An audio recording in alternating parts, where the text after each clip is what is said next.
Okie dokie. Everything looks good. All right. Hello and welcome everyone to the Money Pigs Livecast. This is episode 68. I am Twerp78 along with the Blue Muzzy, MOBA champion John Tulsa-Ray, and joining us for special guest purposes tonight, even though he doesn't have a webcam and it violates all of my principles, I have an ugly picture of him. So there you go, Mr. Sporesmith himself. Say hello to the people, Spore. What up, nephews? Welcome to the podcast. What up, nephew, indeed. If you guys don't know who Sporesmith is, he is one of the co-hosts of the Sick Note Invitational, which has been one of the longest-running Dawngate 5v5 tournaments. He's also one of the in-house taskmasters. We've been casting a few of the in-house games over the past couple weeks since the introduction of caster mode. So, other than that, say hello, guys. Hey. What's up? Twerp wanted more hype, so that was my hype. Nice. Well, it's Muzzy. It's nice to have you back. To be honest, you were missing in action last week. I was. My stupid ISP is horrible, as most of you guys who watch me know. True. But we have Sporesmith isn't frozen. It's a that is a still photo. So. Yep. I'm paving the way for all the webcamless dongers to appear on Money. No, you're not. No, you're not. This is a special occasion. No. And because of that, we have to ask you some fun questions. It's like, what is your favorite ultimate? My favorite ultimate, Viana's, of course. God I knew it. Yeah.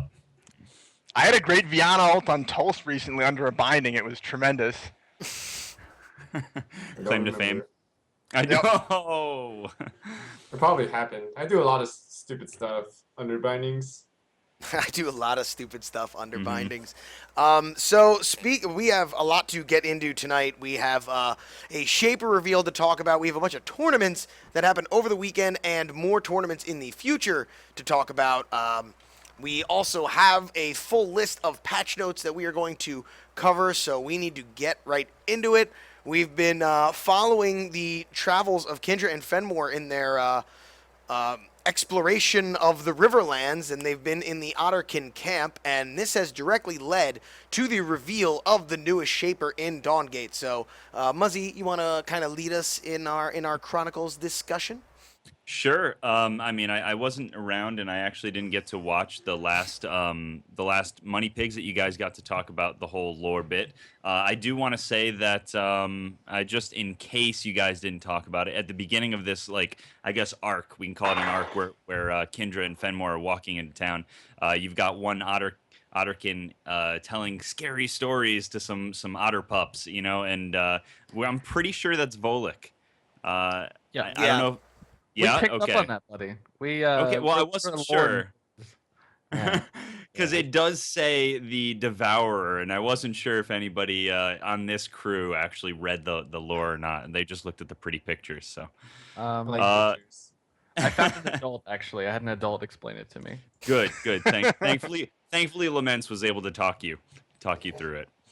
Okay, so yeah, the fun thing is that this new guy Ronan was in the Chronicles the whole time. Head down, you couldn't see his eyes. You don't know that he's got those crazy ass white scars from being blinded. So we didn't. I'm sure it didn't call too much of attention to him, but I think it's pretty cool that Waystone was able to kind of connect the perfect reveal of a Shaper in the lore just before actually being able to release it. I'm sure that took a hell of a coordination between the teams, so that was pretty cool. That was something we've talked about in the past as well with regards to the Chronicles. We're like, hey, maybe they'll get to the point where they're going to reveal a Shaper through the lore. So just to piggyback on what you're talking about, Muzzy, I was totally, once I realized what was happening, I was like, oh, this is awesome. This is the dream. This is just another reason for people to get super excited about these Chronicles chapters, because it's like the next one could be a new Shaper. You know what I mean? Like, we've been teased Shapers before, Slime Girl, things of that nature, but this is the first time it's like, boom, this is the first time we see Ronan and we get the reveal, the next day or the next time we see him. So I thought that was a really, really nice touch, and kudos to them for making that sync up. Absolutely. So as far as Ronan goes, they released some awesome audio lore, and I think I have it right here. There we go. I'm gonna go ahead and paste that into chat for you guys. If you guys didn't get to catch this, or you're here, you get all of your information from Money Pigs Livecast. Well, here you go. This is an amazing piece. It's an audio log that they've done once before with who was it, Ronan. It was really cool. They almost didn't intend to use the Ronan one, but they ended up they recorded it, and then they ended up actually being able to use it as part of like a lore release, which was really fun. And then right here we have another example of, instead of writing up prose, there's an audio prose, which is very cool. It kind of gives you a cool little glimpse into Ronan's personality, and I think that it definitely shines through in the Chronicles. You see, he slides out the contract. He never looks at what he's doing. He slides out the contract. It gets signed. Well, he knows it's been signed, and he puts it in. Muzzy, do you know why he doesn't look? Well, because he's blind. Well, yeah. And how cool is that? Oh, I'm just making sure you No, knew no. that. No, I said it before.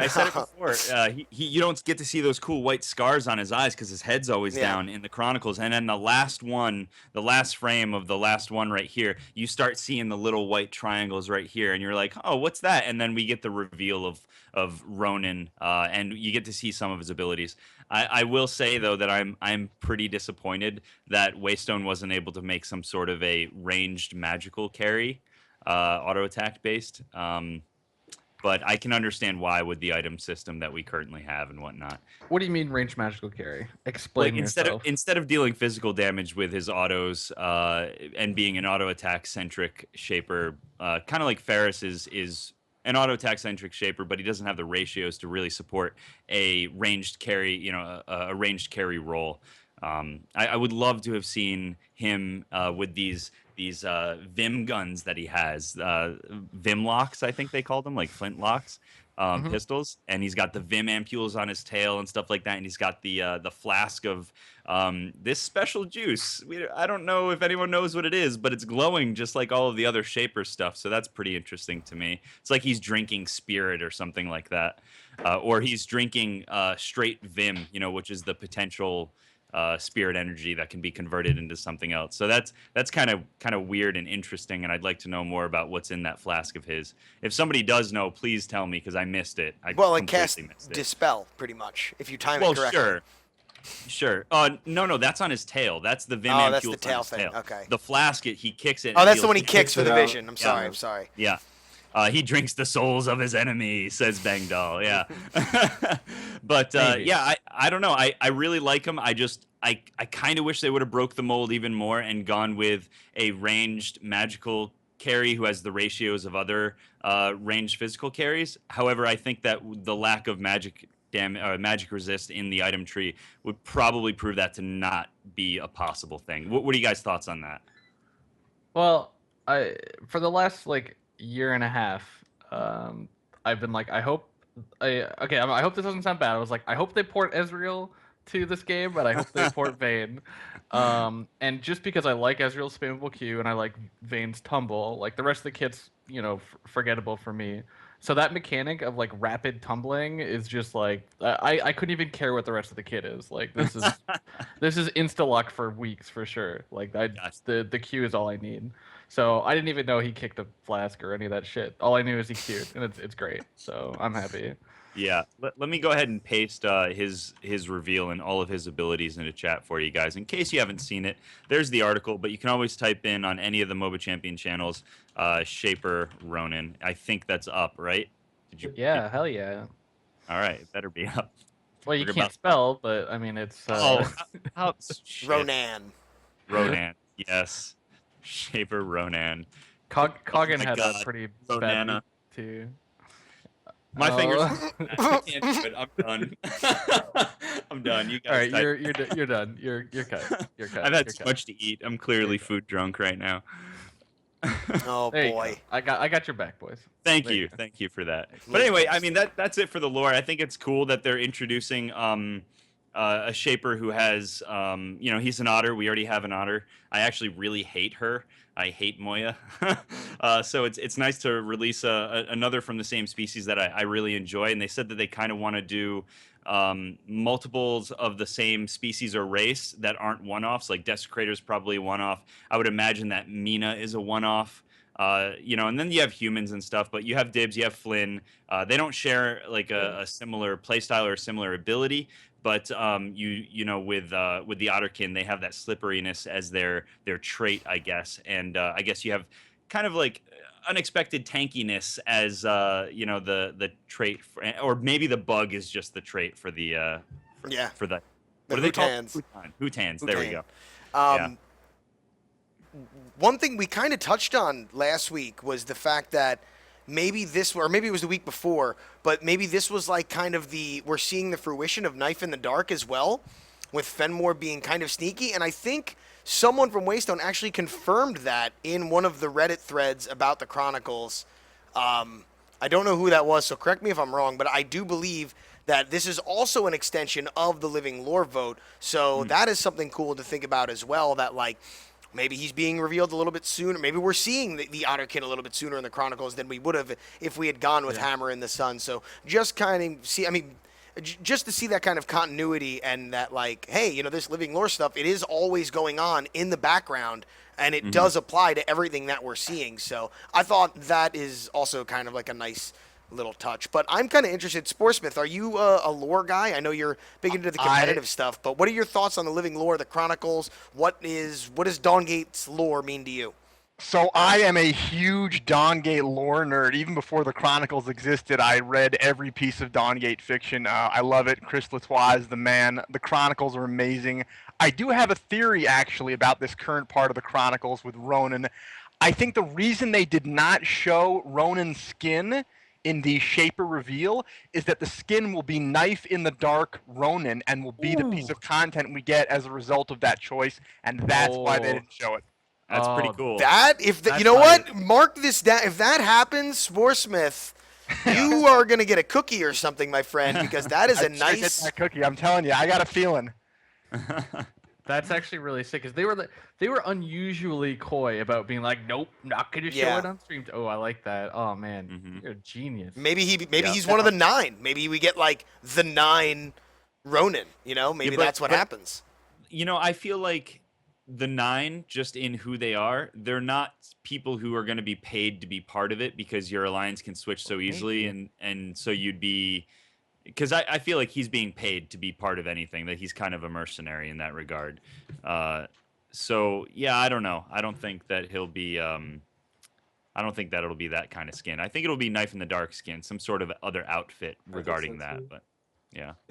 And in fact, I think what the other outfit may be is you had that sort of alternate version of him in the concept sketches where he was like the Bandito type Ronan, right? And it was like a darker version, which would sort of fit with Knife in the Dark. So maybe it's like the original Desperado looking one. And like one of the other concepts had him like really low to the ground and like walking very sneakily, and it didn't look like he had the same kind of posture in his regular. Yeah, that was really cool. Yeah, you know what I'm talking about, Muzzy? Yeah, that was cool.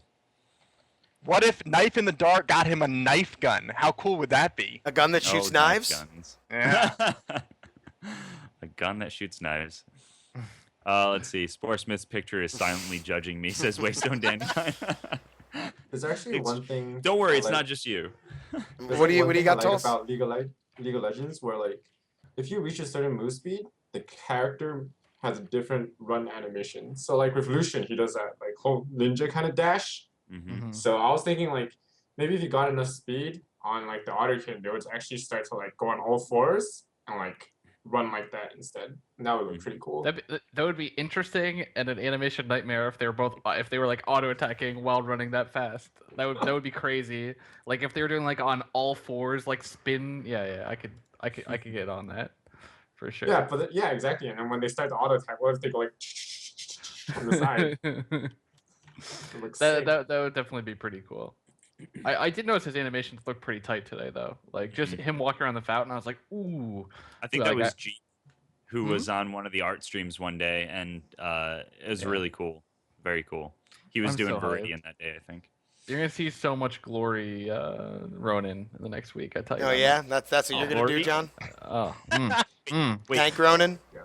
wait. I'm sorry. I'm just You're kidding. gonna glory Ronan. You're not gonna do rampancy Ronan. I'm I'm confused. just kidding. What I'm doing Fate Zeal Ronin, and I'm duo queuing with a support that's going to be building Führer each time, and my Q is going to have like a 0.5 second cooldown, and it's going to be amazing. And I'll lose, but I'll do no damage, but it'll be amazing nonetheless. Right. Oh, your Q is fixed distance, by the way.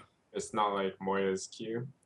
So you just got to zigzag then. You just got to be like, Yeah, he has to you know, zigzag. Because gotta I had a theory, because their cooldown is so low and it's 40 max at 3 seconds. If I got a Zeal, I would just spam Q on the spot when I have my ulti up. And then I would have infinite 2-shot ultis. well, Right. your And then Zeke our procs don't proc on hit effect, so it wouldn't proc Zeal, unfortunately. But Fate would. Yeah, the ultimate hits are not auto attack. I thought they were, Oh. and I was like, in my head, I was like, oh my god, oh my god, like okay. I had visions of sugar plums, but they cut it down on. Yeah. So let's get into it then. Let's talk about Ronan. I mean, he's the we've pretty much covered what we're going to cover in the lore. We don't really know where it's going to go next as far as Chronicles, but probably going to change scenes. So Ronan has been revealed, and the first thing I want to talk about is his passive. Not his passive in the sense of the pure shaper, but the vision play difference that Ronan gets. Crazy. When Ronan places a ward, he gets a special ability where his ward kind of acts as like a little sonar ping beacon, and it can actually see over terrain and into bushes. What do you guys think about Waystone adding this wrinkle to Vision gameplay? Go ahead, Muzzy. Start it off. Bad. Muzzy first. I'm sure there's going to be a lot of varying opinions. No, I'm sure. I think it's really fucking cool, but I think it's really bad because this is right now, barring Nissa, the ward system is literally completely balanced. It's all in where you put it as long as everyone puts it down. If you were to throw in this kind of a passive on one person, it's going to start feeling like I need to have a Ronan on my team. It is a pure advantage. It is absolutely an advantage. And he's not taking a hit somewhere else. It is an absolute advantage to have this on my team. And it's not an advantage for just him. It's an advantage for every player on his team and a disadvantage for every player on the enemy team. So unless more vision, and obviously it's bad now. It could even itself out as we go. But unless there are more people with better vision-oriented things like this brought into the game, I think that it completely throws off the balance of the vision system right now. That's all. Here's my counterpoint to that. I think what people are going to do, at least for the first couple of weeks, is they're going to put their Ronan ward in between the two lane bushes, and then they're going to get constantly ganked, like every minute or so, and it's going to be hilarious. Yeah, but people that's for the first 2 weeks. Then that's going to go away, and people are going to use it smarter. People ward the brush all the time now, like when it's situationally good, but more often than not when they're lazy as fuck. But like even the ward that was pasted in chat there can still see over the wall a little bit. You're gonna get a bit of glimpse. Like it's not the worst. Like I don't know that. I don't think it's worth it. I think more buff steals are gonna happen. I think more. I don't think more buff steals are gonna happen. What do you think about it, Tulse? Okay, first off, although it can see through walls, the number of times you can actually position yourself over a wall to do something like that is incredibly risky and low chance. So, for example, let's say the second rotation of bus is coming up and you're going to ward that. If you're going to ward that power buff area, you might as well take half a second to walk further and put a ward in the bush, and that will give you exactly what you wanted to do with the previous ward. The only difference is that when you're laning and you have to sacrifice that 0.5 seconds to get that power vision, then it's just like you miss one CS and you just don't want to do that. So that's my biggest take on the whole I see through the wall thing. And there are actually not a lot of places where you can see through the wall effectively to get like maybe a spell off. For example, let's say the thin para walls between the haste and the para, that's probably the most effective use of it. To like if you put your ward right up against that ward and then you see through it. But let's say we give the example of putting it between the brushes. Like it's like what Sporesmith says, I actually don't like putting that ward down because especially with like the prevalence of ranged support shapers, if you're good and you can win the matchup, you'll just take bush control. It's like super easy. And then they just essentially waste that ward. Well, I'm just basically gonna it. go out and say that I've played a lot of games where taking that brush control, like I'm not the tactician. I'm just saying my tactician friend has had a real struggle getting that bush control, and 3 minutes into the match, their next ward goes right in that bush, like every time. So I mean, like that ward is now better in theory if you're playing a support tactician Ronan, which I don't know. I'm sure you might try, but No, I I'm not don't. I gonna don't. One play thing, infinite support. one thing you have to keep in mind is that this isn't just some free ability he gets. It's at the cost of not having another passive. I mean, look at Volek's passive. That thing is pretty strong. And this is all he's going to get in terms of a passive. So it's, that's Yeah. the trade-off. And I'm going to go ahead and say that it's not all that strong. Well, Yeah. for me, shapers are designed around all four of their abilities, which is fine. But I mean, if they're hoping to tune him correctly, then him not having a damage oriented passive means the rest of his kit's got to supplement it a little bit. And then when it just comes down to, let's say his kit is perfectly balanced and somebody else's kit is perfectly balanced, well, his ward is better, so it's like a little notch in like the cool direction. I don't know. I just think it's like I think it's a cool passive. I think the people's initial reaction when anytime you do anything with vision is to like jerk up and be like, well, wait a minute, not everybody else can do this. This is unfair. This is imbalanced. I don't want to deal with it. But Welcome to Donkey. I mean, well, yeah, that's just in general. But more. Well, there's two reasons. No, There's I two know, reasons but to I'll come at it from that way. The thing is, go ahead, the reason I like it though is because it is opening the door for more vision play down the line, and it was something they were very kind of apprehensive to talk about today on the stream when people were asked about it. Miyane had a really good question about it, but the Waystone guys weren't really but they clearly have more plans for vision play, and this is kind of the first step in that direction. So I kind of like where they're going with it. I'm apprehensive with you, Muzzy, a little bit, because if you mess with it too much, I think vision mini games become very boring and stupid. I like the simplicity of 5 wards and that's it. But wrinkles like this are things I've never really seen before, and there's something that I'm like, hey, depending on how you do this, and plus it fits thematically with him is another reason why I like it. It's not shoehorned in there, and it is like Sporesmith said, he doesn't have another passive with it. It's not like Varian who gets like his extra haste bonus or like anything like that. It's not like he doesn't have a steroid to go with it. He does have different bonuses on his abilities and whatnot, but I'm not quite as like scared of messing with vision, and I like what they did, and I want to see where it goes. And now Gasty said something. Vision play. Yep, hold on. TLDR vision gameplay is that we want to experiment with various additional things there, but we don't want direct removal of wards and the, quote, pink ward arms race type behavior. That's exactly what I'm talking about, so I'm glad that they're trying to noodle with the vision system without totally making it something else. So what do you think about that, Muzzy? Yeah, I mean, like I said, I think it messes with it too much right now. But I think that as long as they intend to actually do something down the line, I think it will even itself out eventually.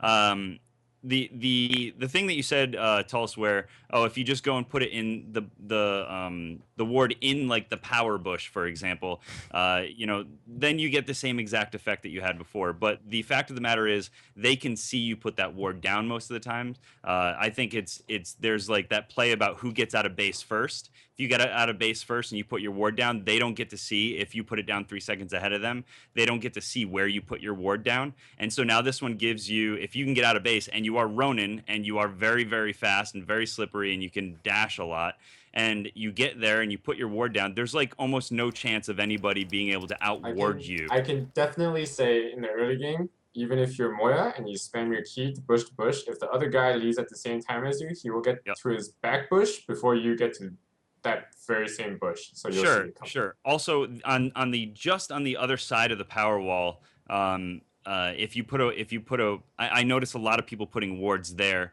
so that when the jungler comes out of there, you can see which path they're going to take, whether they're going to come into lane, whether they're going to go straight, or when they're going to take a right or whatever direction it would be. And I think that ward now will serve dual purpose for that person. Instead of it just doing the anti-gank ward, it'll also show the power buff. And any sort of earlier vision worries me, because you normally have to have 2 wards in order to do what this ward is doing. So I think that it is definitely powerful. Yeah, I think that it's powerful, and I like it in theory, but I'm worried that it's going to be just because of how people are, it's going to be. We need to have Ronan on our team. He's got a major advantage in This vision. is how. vision. This is how. Okay, go on. All right, so I want to make my second great prediction of the night after the Living Lord prediction. Oh, we're gonna have to call you Lord. Okay, so the ward thing. Hold on, while I wait for the siren to pass by. Thug life. Yeah, no, I'm right smack dab in the middle of the hood. No, but so the ward passive, it's actually a huge red herring. It's distracting everyone from what's really important, which is the fact that the rest of his kit looks immensely powerful. He looks so strong, and the passive has nothing to do with it. It's all a red herring. Okay, like this is what I say about the difference in wards. If you know the enemy jungler starts at the armor buff and you put that power ward down, you can assume that at least 2 minutes or 1.5 minutes later, the jungler is going to be there clearing his power buff. Sure. Like it's stuff. It's just you can assume. Yeah, exactly. Right. Yeah, definitely. I can assume it, and then like it just helps lower players, I guess. If like they just don't make this connection that the jungler might be in that area, it's just better for them.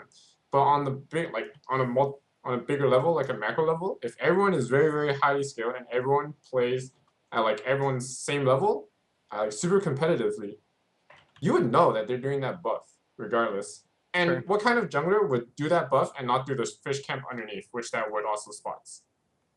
So maybe like, he's a sneaky jungler with secret jungle paths. And then refuses to not go to the money pigs and goes backwards into their jungle. He's a sneaky guy. That's a sneaky jungler. He's a like, sneaky the jungler. The only time that ward will be good is like if a team fight is happening and you see them about to juke into that bush, you can put that ward further away from that bush instead of into the bush. That's the only time I think that's the best use of this ward is just giving you more vision than you would normally have, and like the ward in between in the lane that gives you both brushes. Like, I mean, I know you say that it's not like a great ward and it doesn't give you a lot, but I mean, it does give you immediate vision into both brushes that you don't have to fight for vision control anymore. And I mean, like, I know that doesn't sound like a huge advantage, but like for like your average Joe, it's kind of nice to not have to do anything. Like, it's nice to always see. Yeah, and that's why right. And I mean, maybe that's not going to change much at the highest level, and maybe the highest like tournament 5v5 players will find better uses for that ward, but I think like that average use case, that's actually pretty cool that ward suddenly gives you both brushes, or that ward at a specific choke gives you over that wall just a bit too to spot like that jungler who's trying to make his way around. Like it's a lot of obvious. It's a lot of obvious advantages at the time, but like it's not like something you're gonna remember like, oh, I won the game because of that ward. But I think you will win a few games purely just because of that. Maybe to help you grab a couple kills that might have gotten away, or help you avoid a gank that you would have wouldn't have seen otherwise. But either way, let's move on from just his passive. We've got a lot more stuff to get to. Does anyone else have any like burning issues they need to say about his ward before we all get to see it in game? The visuals are cool. All right, the visuals are cool. That is the pulsing. That is very cool. So let's move on to the next aspect of his kit, and that's his Q ability. This is he has Bolt, much like Moya. This is a short-range dash that empowers his auto attack. I actually don't have someone have the actual numbers in front of them. I have to open up the notes here. The website from bobachampion.com, your source for Dungate news, guides, and game info. 1 second. Boom. Yeah, I need that. I already have it. All right. Someone give the exact numbers. There it is. So Dash is target resetting his basic attack cooldown, which cannot be understated, causing his next basic attack within 5 seconds to deal bonus damage. Damage is equal to 20, 25, 30, 35, 40% of basic attack damage, and he will not dash through terrain with Bolt. The other thing to keep in mind is the Bolt doesn't do damage to anyone he passes through, so it is different than Moya's in that sense, but she's also melee, he's range, so that's pretty understandable, but also something I feel needs to be addressed. But what do you guys think about Bolt? Shared ability with Moya, kind of cool, kind of good. Super positioning tool. It's basically a super positioning tool. Yeah. I feel like he's the complete opposite of Vex. He's hyper mobile. Yeah, my first thought was that it's great that they had the Atrakan share the Bolt ability. That was really awesome from a lore perspective. My second thought was, wow, that is going to be really, really good.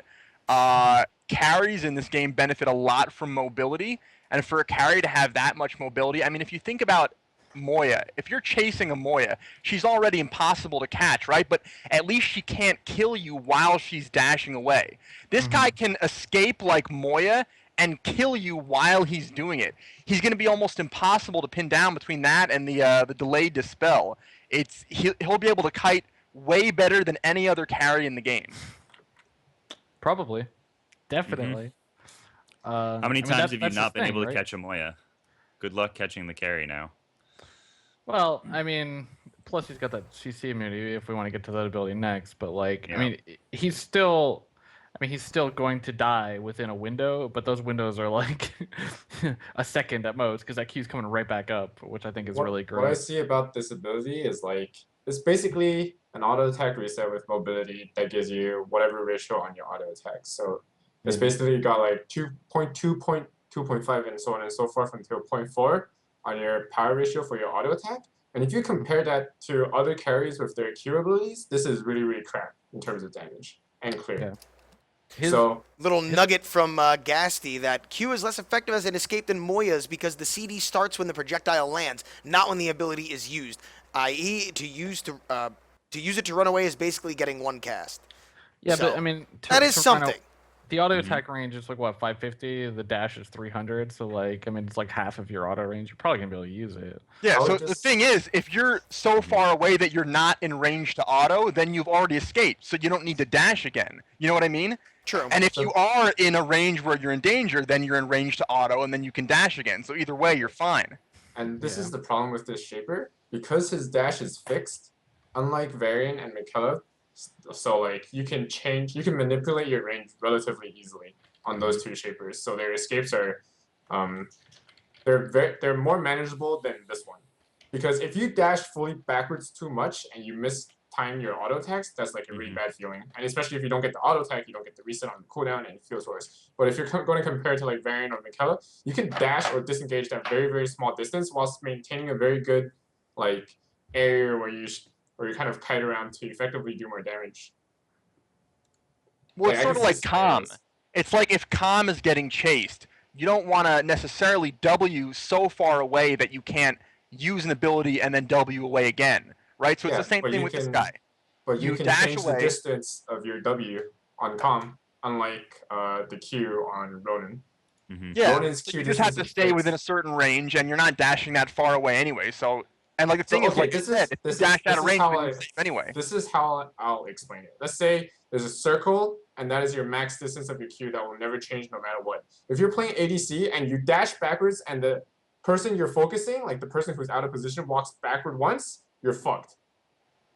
Because you won't be in auto attack range anymore. And that's how I see it.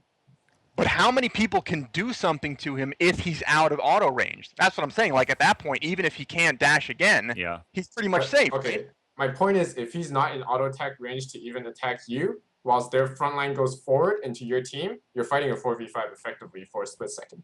But yeah, we talked a bit about that earlier, though. You got to like zigzag that Q. Like you don't want to go in a perfect direction backwards from your target. You want to be avoiding those skill shots, the Flynn thrilling heroics. You want to avoid the King of Masks throwing down his eggs. That's where I think it's going to really get its true value. You're not going to do anything when Renzo throws kinetic sculpture. Good, bolt all you want. It's still going to get you. Well, that's when you have to use your W. Yeah. But either way, I think that's really where you're going to see the returns on the Q is avoiding those skill shots. Mara in position. She snapdragons to a tree of life. You see the angle she's coming at with this tree of life, and juke to the left. Like that's really where the good Ronins are going to really like make their bones, in my opinion. Yeah, I mean, like, plus the interaction with his ultimate, you want to be using that on cooldown because it's going to proc your ultimate basically twice as much, like to 2 targets instead of 1. So, like, you're never going to want to dash out of a fight if you don't have to. You're always going to want to dash into a more strategic position. I think the best thing about his Q is because you can crit off of the skill, and that's basically it. Very true. Like, if you can get, like, a random fat crit, 0.4% amplified damage on a crit, that's huge. Everybody loves the fat crits. Women love fat crits. But we'll go on to the W ability, and this is the one that was really kind of rustling people during the reveal today. The jimmies. The jimmies were severely rustled. Let's bring up the exact numbers on this Q here. W, you mean? W, yes, sorry. Thinking about bolts over here. So injection is the name. You gotta use the letter. Dude, You have is Muzzy still struggling over here? I got it. Oh, No, I'm Ronan not typing. 2. I'm not typing. All right, so Paul- Ronan Paul throws says his his numbers Vim on- ampules in the air around him. After 0.75 seconds, they inject into him, removing all disabling effects. If any disabling effect was removed, he gets a 18, 22, 27, 31, 35% increased movement speed for 3 seconds. 3 So, seconds. This is a timed dispel. It's not a dispel the way regular dispels work, where you get CC'd, you use it, you're safe, you're boosted up. You have to time this really, really perfectly in order to have it, 1, cleanse, and 2, give you the move speed boost. Okay, So now I can talk about how truly OP this guy is. Go ahead, Tulse. So AoE CCs that you're going to get hit by, you Q to dodge them. Single target CCs that are flying at you, you pop your W. If you mistime it, you Q away. And then you fix the timing on it. Yeah. Wow. Yeah. I mean, Yep. you gotta be good. Wisdom's Reach comes flying pretty quick. Right, that's the kind of thing that you probably still gonna want to be able to You would have Q the that spell instead for of But like W. Volley Curse of Weakness, yeah, you're going to be able to W that every single time. every time. Every So, single time. Renzo's Kinetic Sculpture. Desecrator, I think, for example, like it will never hit this character with a crowd control effect ever. Unless he's Because- super close and hits Q. That's the only one. Because He it's would like so have quick. to. Yeah, He would that's have the to only be one. silenced, as far as I'm concerned, because like even if he's Well, close, like You can I'll auto still- attack him. Well, for the side. He'd have to blink. I mean, that's like that's tough. But like I think Desecrator is going to be a really weak pick against this guy. Like being able to Q reliably, and then if your Q is down or you're like slow, you have so much time to W. And then Renzo's ultimate, Renzo's E is going to be really bad. Like all the instant stuff is going to be like the hotness. Yeah. Zeri's Even basically going to Duress be is shut going to be down bad against too, him. right? Like Duress is not going to get any picks on this guy because you're going to know who's got Duress. You're going to see it coming. You're going to press But it's still W. just an auto attack. Like, you don't know for sure Yeah, but you if can't. that's going to be the one. You can cast while slowed or snared, assumedly. So like that, you should never get caught by that. You'll W to get the movement speed, and you'll just Q away. So it should be easy peasy in theory. Yeah, and then the whole silence thing, like silence is going to be the toughest thing from Zeri, Right. the toughest thing to get away 'Cause that's from. instant. But because it's Yeah. instant. But you, Yeah. as you can Zeri's see, great. if you're in lane, I'm assuming you could like dash in to try to get an attack off to try to make some sort of trade or get the last creep, knowing that she's going to silence you and preemptively, and you could waste it. It's a 12-second cooldown or something like that. Well, it's like 15 at base, I think. It's It's long. huge. No, it's longer It's than 20. It's 20, 19, Oh. 18, 17, 16. I probably Uh, max this second. If I was Keep in playing. mind though, like Max is second. Varian's base cooldown is like 47 seconds. So like it's lower than Varian, I'm pretty sure. So like it's with haste in this game, like And it only removes the CC, not the damage. So, like, Amaranth Bubble, like, you'll just lose the slow, but the bubble combo will still go off for full Okay. amount. So, like, that's something also. It's not like, it's not as good as this spell. It's really, really good. And if you have good timing, you're going to be a pain in the ass to kill on Ronan. Yep. But I think people are overestimating their ability to use this move properly, thinking like, I'm going to dispel everything. And it's like, there's a lot of CC in this game, and a lot of them come at you fast, and like, you misplay it one time and you're going to be like, oh shit, and you're going to die and Yeah. be like, okay, well, I guess maybe this isn't so OP. But See, I completely disagree with that. I think that Dibs was hyping it up on stream, saying how difficult this Shaper is to use. I think that people are going to be using that W effectively almost all of Yeah. the time. I think it's not going to be that difficult at all to do it to a Cog and agree. Hook, for instance. We're going to see Yeah. it all the No, time. it is. It is going to be Oh. difficult to do to a Cog. Well, Cog and because Hook there would are be two hard things that happen. time-ish. There's a displacement and there's a slow first from the initial output pass of the through. and then there's the hook, and people are going to, I guarantee it, be using his W for the slow accidentally. Yeah, Even though it's not that much time, I guarantee it's going to get rid of the slow. They're going to get hooked, and they're going to be like, "What the hell? I know it worked. I know it worked." No, you got rid of the slow. You didn't get rid of the hook part. So I want to I guarantee it. I want to go to twitch.tv/TulseRay, and I want to watch him use this W to cleanse the Cerulean flip. That's what I want to see. it'll never happen. Well, it doesn't work anymore. Tested that with turf already. We Does did, not work. we did. But like a lot of really, what I would consider, I mean, you guys might disagree, but a lot of like really good, like in the meta type shapers will be pretty weak against this. Like especially Mina on support, like you'll be able to cleanse her fear reliably, and like in solo queue, I get really scared of Salus jungles, but I feel like Salus jungles would be like kind of ain't no thing either. So like I'm. Well, you're just gonna have to be a little smarter about how you use your abilities. Like Mina, if she jumps in and immediately out of somebody, like you're gonna have to be really quick on your W, and you're trying to CS, you're trying to think, if is someone ganking me from the jungle, like I don't know, I just feel like your brain is gonna always be, you're always thinking about so many different things when you're in lane that, like, yeah, if you're sitting there waiting, like, okay, I'm gonna really try to dispel this, yeah, you're gonna get it 9 times out of 10, but I think in a game environment, a competitive environment, I don't think it's gonna be as easy to hit as a lot of people think, but that's just me. Oh, I do think it might kind of mess with your mind too, because there's going to be situations where you're like, I'm going to get this, I'm going to W it perfectly, and then you'll be slow and you'll be crowd controlled, but your brain will be on the mode where like you're about to get dispelled, and you'll eat that fear, realize that you didn't actually get your W off, and you'll sit in that fear for like a quarter second longer than like your other muscle memory would be to actually hit the spell. Yeah. So, like there's some scary situations there where you're like, really? Like, I totally thought I had it, and then you It could die. lull you into a false sense I of don't- security, yeah. I don't think it's going to be used like Dispel. I think it's going to be used more like Blitz. You have to, it's preemptive, it's proactive. You have to kind of see it coming and go, I need to not be CC'd right now, and then use it. Yeah, I mean, there's similar situations. Like when Freya W's to me, like 9 times out of 10, I know I'm about to get feared, so Blitz is a good time there. But I've always preferred Dispel on an AD carry with the shorter cooldown and being able. It's a little more safer for me. Like you can react to things instead of, Well, do you think you'll be picking up Dispel along with on him when you play him? So, well, I took it out of my recommended items on our like little reveal thing, but I mean, it doesn't hurt to have. The extra spell is like protection. your safety It's net still when you good. screw up. Yeah. Yeah, this guy is going to have 3 get out of jail free cards. You can try to do the stim pack, and if that fails, then you have a Moya Q, and then if that still doesn't get you far away enough, you have your Dispel or your Blink, whichever you took. Or The guy's Blaze. never going to die in laning phase. You should.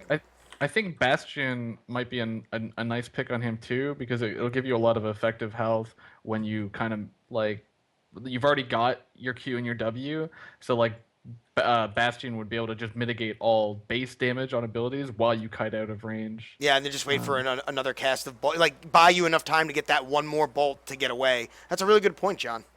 Thanks. Let's move on to his E. I should probably have his stuff open the entire on the house. It's called. Ronan kicks his flask at a target, directing, impacting the first enemy hit, or at max distance in a large cone. Deals physical damage to all enemies. A cone deals less to those further from the point of impact. So this is Varian E on crack. Nope. Maybe I don't know. Well, I feel mean, like it's just a Varian E that does damage. you gotta So you gotta hit people to see them, and it only reveals them for 3 seconds. You can't Yeah. scout with it. it's if not nobody's as good, there. I guess. And the damage sucks. The damage Oh is my kind god, the damage sucks. Can we talk Damage is about that? absolute crap. like, why even have the Well, damage? Like, have it be an doesn't- armor doesn't- shred or something else kind of cool. Isn't this like Tess's Q where it hits and then deals damage behind it? Yeah. It can, Well, or it it goes basically max does range impact, and still right? makes Yeah. the cone. Right. But what I'm saying is it's essentially the same mechanic. I mean, there was with a tweak there. Pretty We similar. have almost the same move on another 80 carry. Yeah, I think his kit's pretty basic and not the most inspired, but it hits a gameplay. This is kind of like going back to Kindra, right? Kindra's kit isn't like super amazing, but there needs to be a reset assassin in this game to fill that niche, and this is like a hyper mobility carry. You're not going to put a hyper mobility carry with like the most complex high damage spells in the game. This is not going to happen. Like this is the niche that they had to hit. So Well, its range looks amazing. Like when you think about the splash range or what have you, where it spills off True. behind the person, it's like a huge long range AOE poke ability. Is it if plus I were- 425? I thought that's what it was. Like at the very end when it explodes, what's if I the were extra to range? compare Tess's Q and this E? Tess's Q is super fast. Yeah. And this Oh, E yeah. is super slow. It goes slow, yeah. The other difference is that Tessa's Q applies on-hit abilities and it's at 1000 range. I could proc my Duress at 1000 range, and that's pretty GG on Duress, especially with her flanking ability just on her bike. But we don't really need to talk about that. The second part I don't really like is that it does really little damage to people in the back. So if in a team fight my tank can just soak that up, I feel pretty good about myself. Yeah. I'm surprised of two things though. Like I'm surprised it doesn't slow. It just seems like the kind of ability that would slow. And the other thing is like the damage is so laughably low. Like it does 35 damage at rank 1. You can't last hit with that ability. When you try to hit an ability for 35 damage, the creeps are going to outlast hit you. It's the same problem that Viridian's like old Q had. Yeah, his old knife toss was like 35 damage or 30. Yeah, everyone's gonna be like, MOBA champion, you suck. It's fucking super easy to last hit with the original Viridian Q. But I had trouble, man. Like it was tough for me. And like this ability, I'm gonna go to last hit, and there's gonna be like this much health in the minion. It's gonna take it down to that, and then the minion's gonna last hit it. And like that's why I feel like you almost have to put a couple points into this early just to make it even usable. Like it just seems so shit. Is this similar to Vex's his line of spikes, where it's basically like who uses it? Maybe you use it to get a, every now and then. In a sense that like you could take that ability off that shaper and no one would notice. Yeah, I think it's just like right. That's kind of what I mean. That's kind of what I mean. Yeah. I think the ability is for 3 things. It's for checking bushes to get vision safely from range. It's for sieging, because why not? You can't get close enough to auto. And it's for wave clearing in laning phase, because you have that time in between autos when you have no attack speed. During a fight, you're not going to want to use it. It's going to take away from your DPS. So it's a pretty situational ability, but given that he's already so great, it's totally fine that he has that. It just helps his overall utility a lot. Yeah, well, like Vision's cool utility, I guess. But like I think his entire kit is just utility. Yeah, a slow would probably be broken as fuck because he's super mobile. Like this ability is just so lame duck to me. Like I just couldn't care less. Like, but I love his Q, so like I'm still gonna really like the shaper, I think. But this one doesn't hit the mark for me. Yeah, this is just like a value point. It's basically just a bush checker. Yeah, like value bush checker, so you don't need to drop your ward between the 2 bushes. There you go. It's there. True. It is. It's true. So move on to the ultimate, or do you have another point? No, I don't. Okay. Moving on to Ronan's ultimate. Reckoning. Ronan embodies justice for a short period, causing his basic attacks to deal bonus physical damage and ricochet to nearby enemy shapers. Prioritizes shapers with low health as targets. Using a bolt enhanced attack will cause the ability to bounce to 2 targets. So a weak Vex ult? Yeah, but it's a concentrated Vex ult. It's more of a focal, whereas Vex ult is more of just like everything's gonna die, chaos, fire everything, fire all the missiles. Vex's ult can also hit creep, so he can. I think that Vex's ult is far superior to this. Well, Vex's ult lays down this a one massive has a really good AoE. power ratio. Yeah, which is nice. Yeah, is it better than Vex's power ratio? I'm gonna. Yeah, Vex's power ratio is a percentage of the base damage done. So right. My favorite part about this is it's an executing ultimate, so it makes it a lot easier for you to focus the target, because it focuses the low health kill. Yeah, exactly. So like if let's say you have a Zalgus and he full combos, but he didn't get the kill, so there are a lot of weak targets, and you auto attack the tank in the front, you'll get the kills, like almost guaranteed. Oh, look at that! Unlike Vex's, where the hell did it go? It moved too fast. The bonus attack says, damage in Ronan's R is factored into his crits. He's a crit shaper. This guy is a mastery fucking dominant, like. I know.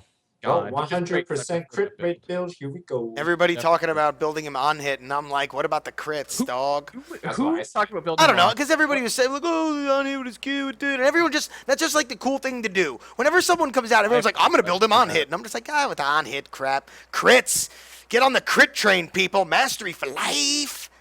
Yeah, 100% mastery is the best feeling in this game. It's pretty fun. I was watching Acids do it with Viridian the other day.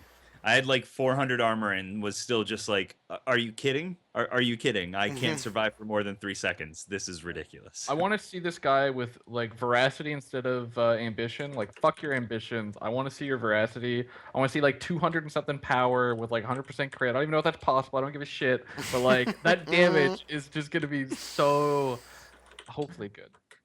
Yeah. So what were you saying basically before, Tullis, is Vex is more of a I will take out a bunch of people slowly, even though it's not that slow for him, and Ronan is more like I will take out 1 or 2 people really quickly, Yep. because they execute. Yep. Okay. Well, the thing is, this guy is like the quintessential ranged carry because he never dies. So as long as his damage is at least somewhat respectable, which I'm sure it will be, if you have a good player piloting him, he's just going to clean up every team fight. Yeah, definitely. So like one thing I wanted to say is like Divinity does not affect auto attack based spells. Right. So Viridian's dash, when he W's in, the Divinity's unique passive of amplifying spells, it does not increase his auto attack.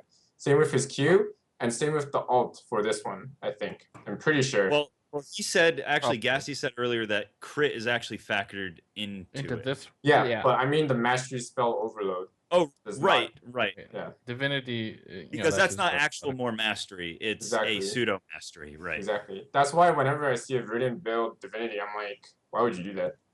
Right. I know. I have built Conquest on not Conquest. I've built Dominance on him the majority of the time. And when I did build Divinity, I wasn't as impressed.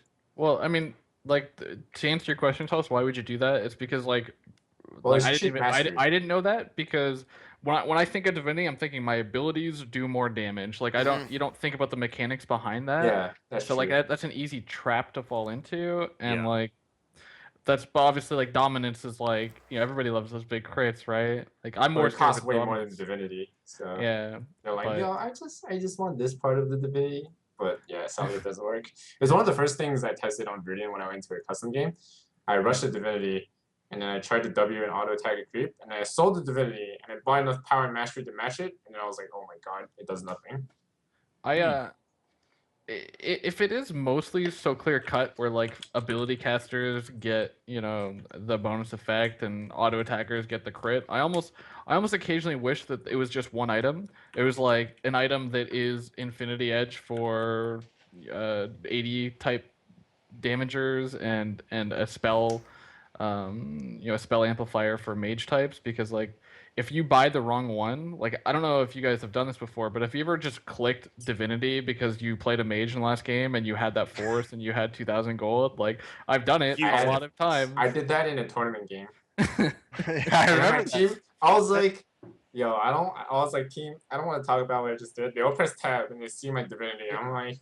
You know what the worst part is though? There's no buyback, and it only sells for 1,500. So you have to keep the item. If you immediately go back and sell it, all you get is a force. So that's a huge decrease. So you got to run the whole game with Divinity. It's like, oh, everyone's gonna see. They're gonna laugh.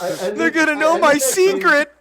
I ended that game with a Divinity and a Dominance. I was like, yeah, but that's a lot of crit. That's like 40%. So just to finish up our Ronan discussion, we still have a lot to get to tonight. I mean, obviously, Gladiator, we're going to see that's where Ronan will, for the most part, exist. Do you think there's any value to running him as Tactician or maybe even Jungler? Do you think Bolt could make him an effective Jungler at all?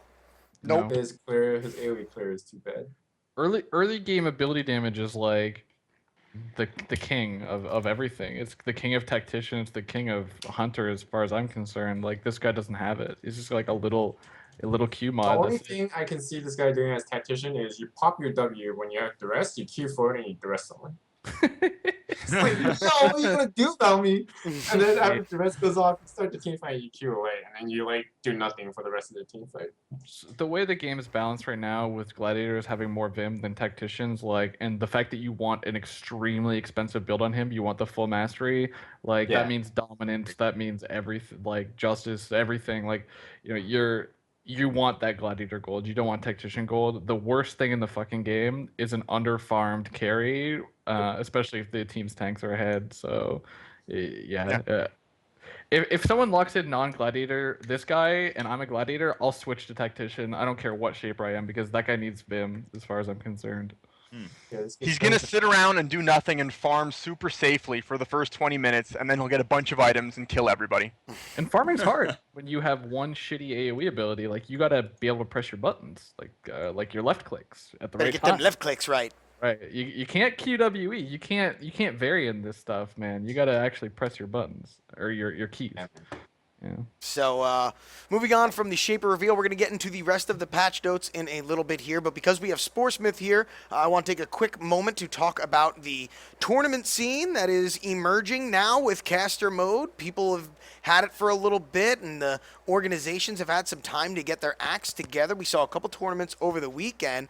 But Spore, you want to talk about the Sick Note Invitational and that sort of thing too, because that's your whole jam, and let people know about it. We all saw the poster the other night that you released. It's one of the best things about the Sick Note Invitational is the hype poster. So on what the tournament is, a little backstory, what you guys plan on doing. Sure, yeah. So I'll tell you how it originally came about. First of all, Yeah. I was on a team with my buddy Sick Note, and at the time, really the only venue for competitive play in Dawngate was the DGSL. And it had a very different format than what it has now. What it was at that time was it was really a league. You had weekly matches scheduled, and it wasn't quite as hype as an actual tournament, at least in our opinion. So we said, you know what? No one else is doing it. Why don't we start a tournament series? So we started up a normal 5v5 tournament, not a league, but a one-day event. And yep, put up the money ourselves. I'll give Sick Note the credit for that one, and I'll take the credit for the posters. But yeah, we've had a bunch of really successful events, tons and tons of great matches. We had a great rivalry with Bob and FDAT for a very long time.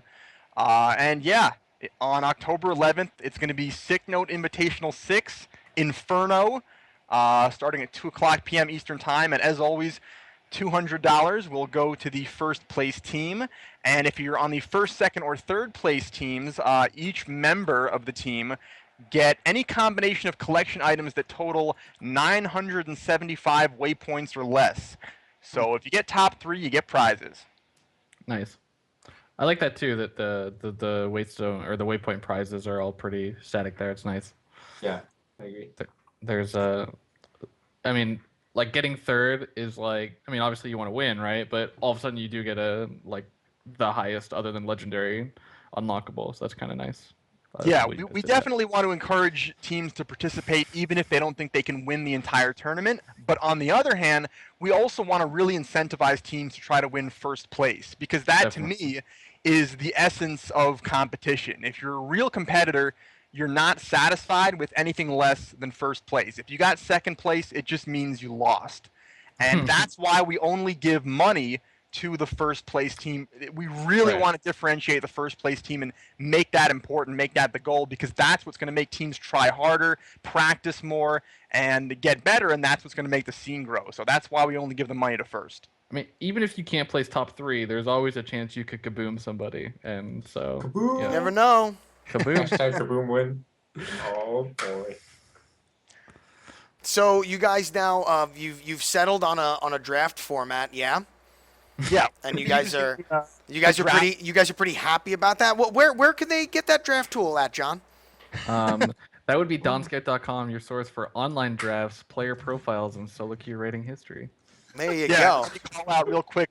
Big thanks to MOBA Champion for sponsoring these Sick Note Invitationals. Props to him. Oh, do I owe you money? You may have. Just say yes, dude. Just say yes. I mean, yeah, you owe us like 3 tournaments worth, bro. Don't you remember? No, but yeah, no. Big thanks to John. He's been tremendously helpful, pitching in from a technical perspective, and of course sponsoring the tournament as well. We host the tournament signups on his site, and of course Dawn Scout, the draft tool, has gone a long way. So yeah, big props to John. Thanks, man. Appreciate the love. So, And I want to say big props to the Kez, who is also with MOBA Champion, because even though I come up with the concepts for the posters, the Kez is the one who actually draws them, and I don't know if people knew that. So shout out to the Kez. The Kez. Wherever he may be. wherever he may be in his travels. So that is something we do get excited about, the return of the Sick Note Invitational. But we did have a few tournaments already start up over this past weekend. There was, now correct me, there was Moment of Valor on Friday. Yep. There was Across the Gate Invitational or something on Saturday. And there was Best Shaper World, which was Nisa. So we'll start first with the Moment of Valor tournament. Unfortunately, they had a little trouble and did not save their VODs. So I was unable to go back and actually get to watch this tournament. I missed it happening live, but I do know that Surreal Gaming ended up taking the final and beating Team BOB. So Tulse, you wanna give us a little feedback on that tournament since you participated in it and how the games went? So what I liked is that they global banned Sakari because of the bug, which was good. Smart. And then what I didn't like was that it was the best of one finals. And everyone who follows the tournament scene knows Bob is notoriously famous for screwing up best of one series in the final game. Well, the first game of any finals. So we threw the game pretty freaking hard. And then SG basically took advantage of that and won the game. And the tournament format was pretty good. Dawn Scout was pretty good. I saw you guys found a neat bug. Yeah, I know, right? Did you see it? The double variants? Did you like that? Yeah, I actually don't understand how that happened, but I kind of do. So I'll try to fix that for next time. It's amazing. I love it. We gotta draft 2 variants in a game. Oh well, shit happens. That's good. It was good to see the Mona Val tournament. I know people were pretty hype about it. Clearly, it must have been Spinal Dash, the one who was holding back Team SG and why they could never beat Bob. And now that he's gone and they've gotten some real players on that team, they can finally overcome their giant albatross that was Bob. So you gotta thank Waystone for hiring Spinal Dash, and that way Surreal Gaming could finally get the win that they had been searching for a very long time. So congrats to those guys. Also, we then had the Across the Gate tournament on Saturday, which was another 5v5 tournament. Forgive me, I don't know who actually won that one. Rare Elixir EU won. Rare Elixir EU won. I think that's Lumber's team. Maybe Snitch is on it. That's what I thought too. Yeah. But so that was also nice to see, another 5-on-5 tournament that was getting some love from the players and a place for these newer teams to test their mettle. And finally, we had the Best Shaper World 1v1 with Nisa, and I believe Dragon won that, correct? I think so. Spore, you said Dragon won yes, that, right? he did. Yeah. Okay. So that's also good to see. It's nice to see all these other tournaments. I mean, we had 3 in one weekend, so it's like clearly the scene is kind of clamoring for more esports-related stuff. I mean, we talk about it all the time, but you guys just want to give a quick thought on all of this and what's going to happen from this point on with tournamentes? There's actually going to be more tournaments. I know there's like Parasite Post on Friday, and there's another one on Saturday. So there's that, and then of course there's Sick Note the week after this coming weekend. So it's only going to get better from now, especially with the new casting mode. Yeah, what happened there was a huge lull in the tournament scene for a while. I think due to a variety of factors. For our part, me and Sick Note, once we saw caster mode, we just decided to not have any more tournaments until it came out. I mean, they showed us what we wanted way too early, frankly. We saw that and we said, why even do another tournament until this thing comes out? We didn't think it would be so long. If we had known, we might have reconsidered, but that's why we did that. That's why the Sick Note Invitational was on hiatus. That sounds a lot about like how frequently I visit the gym. It's basically like, next week. Well, we'll run the tournament next week when caster mode comes out, and it just never came. But now it's here, and everyone's happy. Yep. And I mean, I'm just happy to see all the love everyone's getting. Like people creating a tournament. Generally, the feedback's been positive. Scheduling's looked good. Like even when they've had 2 tournaments on a single day, they're spreading them out. Like it's people working together. It's good to see. Like I mean, that's the type of community we want. So stay not salty. Yeah, I've been really happy with how the tournament organizers have accommodated each other. They haven't run tournaments at the same time. If someone asks somebody to pick a different date, they generally try to compromise. So yeah, that's been really great, and I think it's contributed to the success we've had thus far. Yeah. So good to see. We're all excited about the future of esports. And one last note for the Sick Note Invitational. Speaking of caster mode, I will be casting as well as organic. We're going to be joining Sporesmith and Sick Note in the casting of the next Sick Note Invitational. So be on the lookout for that. Let's move into the patch notes now and go through a quick rundown while we got some time left here. Someone else want to lead us through the patch note discussion? Tulse? Okay, sure. So biggest thing that I guess everyone in general can look forward to is that there are going to be sales. So throughout the collection, probably Shapers and people will be on sale, right? So I think I actually have a little bit of information on this. I think they're going to Waystone's going to do something related to like the events that happen within the month. I think big events. So that might include tournaments. I'm not too sure. Ooh, that's cool. You mean like sales based on the Chronicles and Living Lore? Yeah, and exactly. Stuff like So whatever Makes happens in the Chronicles, whatever happens in tournaments, maybe whatever like, and of course you have those special events like Halloween and stuff. Maybe stuff like that, right? I think that'd be really cool if they pay really close attention to small events. I don't even mean small, but like I mean like let's just say events and be like, oh, the comp that won the final game, those shapers are on sale till tomorrow or something like that. Like That is little, cool. Yeah. That would be pretty cool.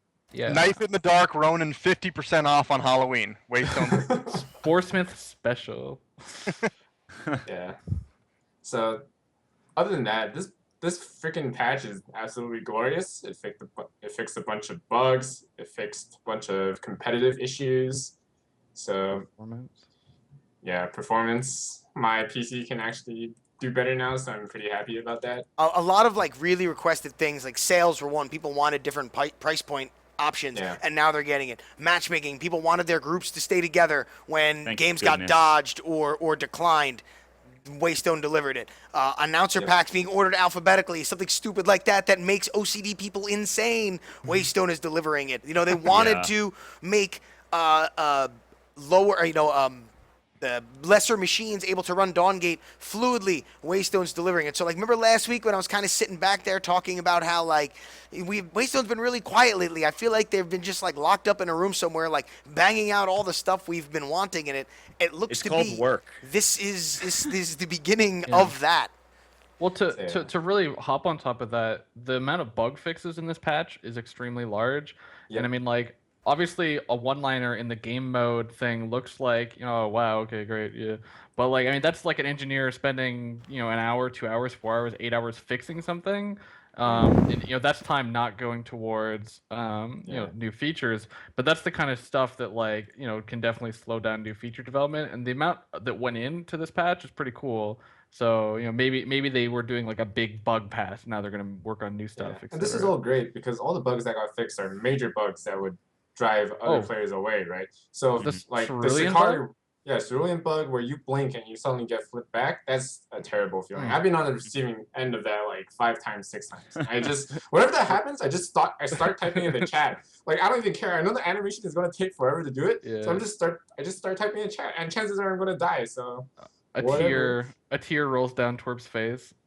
Yeah, I'm going to miss my teleport flips. The teledunk. But then Sakari, obviously, I mean, that was a big one. Yeah, Sakari's W bug was the dumbest thing. I remember in a scrim that happened, and I was like, why don't you just walk around? And my teammate was like, I can't do that. I can't even move. And I didn't believe it at first, and it happened to me, and I was like, wow, Sakari is pretty dumb. Want to just run down the list here, starting with Asherbell? All right, so Asherbell's Gale, what would happen is that if you get CC'd or silenced, well, preferably stunned, your Gale would disappear mid-animation even though the circle is appearing on the target. I noticed this happened a lot, so it's glad that this is fixed. Asherbells are happy. Ceruleans are not so happy with the fix to his Impale. So like Twerp said, but the Shore's Calling thing, that's also nice. I mean, I felt a couple times it wasn't healing me appropriately, but I'm a good Cerulean, and I only ult when the enemy's at low health, so. Yeah, and it's like the dunk factor when you execute someone. That's like the best feeling with Cerulean, really. So. I mean, style points count more than, like, effective team fighting points in my book, so. Oh, 100%. Exactly. So, Desecrator's Death Fog. I actually did not notice this, that I did. Oh, you did? So, like, what would happen? You just ult and it disappears? No, it lands, but it was a still image. The bug I'm thinking of is probably still in the game where there's sometimes where Desecrator's abilities like won't show the red circle or won't animate like due to the way the brush interacts. That shit kind of drives me nuts. But okay, and moving on with Dibs' ulti, this is a very old bug. I remember the first time I played Dibs, I did this. So where you would double tap your ult button really, really fast. You'd fly on top of the parasite. This has been there forever. Yeah, during a lot of the like wow, what do you call them? Bottom lane only fights. Battle in the bot lane? No, the custom. Oh, Arabs. Arabs, thank you. During the Arabs, people would often be like, "I'm sorry, I didn't mean to, and they'd be on Parasite for some reason. You ban them from the game. Yeah, Like I'm like, remake. get out. They're like, it wasn't my fault. Yeah. Alone. And then with the Ferris bug, I actually have a VOD of this happening, and it looks super cool. So, what would happen is that your Ferris would stop animation after you charges forward, and then glide all the way back to a starting position, and go back forward, and then it just looks hilarious. So I'm glad that is fixed. I was not aware of the Fenway bug with his heart heater, so it costs less health than intended at max rank. Good. So I guess this is a nerf to Fenmore. To the ground. Exactly. Fenmore can no longer be played. Going on to Flynn, this is actually one of the balance changes. I don't know how this would affect him, although the Pure Shaper, the carry on, it will probably help his jungling, since it's pre-mitigation now instead of post-mitigation, meaning it would probably reflect more damage back to the creeps. I think the buff on his Q is pretty decent, significant, seeing as it's 2 seconds. But the 10 seconds on the ulti, I don't even know about that. The 10 seconds is a 10% decrease. Yeah, decrease, but right? the Q is from 9 to 7, so that's like 22% ish. Yeah, Like which is huge. that's actually a pretty significant late game change. But early game it's still pretty long. Yeah, I can see in late game team fights, Flynn would throw his stun, like ult go in, and then somewhere in between before the team fight stops, he'll be able to throw the stun again, which is probably going to be a very satisfying. That's scary, actually. Yeah. Late game Flim could be scary. I think you could punish him early enough though that it wouldn't be. I don't think Flynn's gonna need more buffs before I get scared of him. Yeah, Agreed. I think it's a good start, but as we've seen, Waystone doesn't like to over nerf and over buff when they're doing their balance. They kind of like to take it in a piecemeal fashion. So this is kind of in line with their philosophy up until this point. I don't think it's going to be the end of the Flynn buffs. I think he's going to need more in the future, but it's a good start. Yeah. Yep. So if King of Masks, the Captivate will go on max range now. I think this is more of a quality of life thing and easier to combo with, because I know if you wanted to flourish and use your Captivate really, really quickly, it's like you have to move your mouse really quickly, and sometimes your second flourish will go into the enemy team if you kind of rush. I've done that. Good. Yeah. So now that they make that change, it makes it a lot easier to combo. So a lot of players across all levels will feel better doing their combos. That's a good point. Alternatively, with the flourish itself, I like that they fixed the bug where you would lose the snare when you get silenced. I think that's extremely good. I had that happen to me a couple times, so that's very, very good. And I actually like the second point here where it says this ability may now be cast during a Captivate or Endless Delight cast animation without canceling the abilities. Before, I noticed that there was a small animation delay when you would throw your eggs, your Endless Delights. So this may have... There was, yeah. Yeah, so it may have reduced that. So now you have, instead of always relying on your WQW combo and then landing your E, maybe you can start off by landing your WEW combo and then following up with the Q. Seeing as the CC on E is, I think it's like 0.25 seconds longer than the snare on his Captivate. So it is much better. So in general, this is like a happy calm thing. And for people like me who have a problem short arming that Captivate, it's like Fizz Ultimate in League of Legends. I short arm that thing all the time, so that makes me happy that it will always go to max range. I'm still gonna hit minions with it every time, but I like the option of not doing that. I feel like this is a huge buff to calm that last bit. Like Tulse was talking about, it means that the combo is now going to be EQ, which means you can't really block it by standing behind minions. I think he's going to be much stronger in lane. Yeah. Well, also, the last bullet point I thought might actually be a nerf, because it says it's going to immediately cast the spell from where he is. Because right now, King of Masks are so fast and so flipping ridiculous. Like, they W forward cast and they're already back to their position.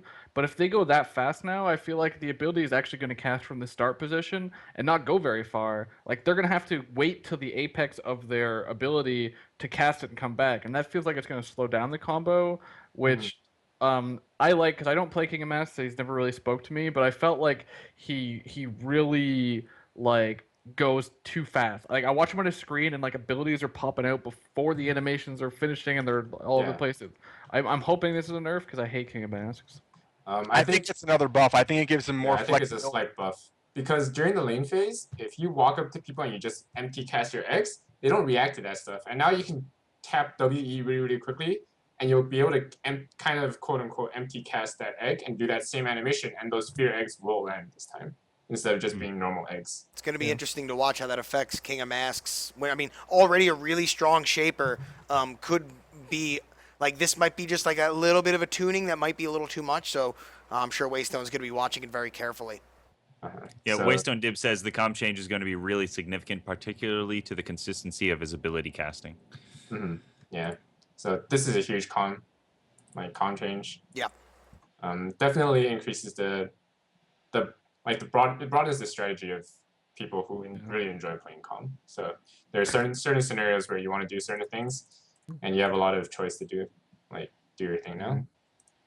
So moving on with Mina, I actually did not know this bug either. Sever the ties. So it's a cooldown bug where you have an incorrect cooldown displayed. That was fixed. More bug fixes. On that note, Sakari's iceberg is also fixed. This is one of the best bugs. No more global ban. Yeah, She's basically free in no every more. in-house now. And she gets a quality of life change where she gets to get that extra 50 damage on an auto attack after she God casts bless. Shatter. That's nice though. That is because I've seen people it's like not often. Sometimes people get away from Sakari, and that's usually one of the reasons why I've seen that auto attack go off on the wrong person, and I've been like, that looks weird. Yeah, and I'm actually kind of surprised that there weren't any Sakari nerfs. But I think guess they were afraid that bug was skewing a lot of their that's- data, and that's they what wanted I to also fix the think. bug before they could get real data feedback. Yeah, so it'll probably be like a couple weeks from now for sure. I still think Sakari is in a very, very strong position right now. I agree. So, and the final bug change would be Viridian, where Deep Rising, his bug, I actually did not know this, would incorrectly knock the I target know to the this. side. Oh, I've noticed this a lot, and I this is thought my I new just was excuse, bad. dude. I'm This gonna is my blame it side on excuse. the bug, but Yeah. I think I'm still just bad at Viridian. But Yeah, I'm gonna I thought say I was it just was this bad. bug.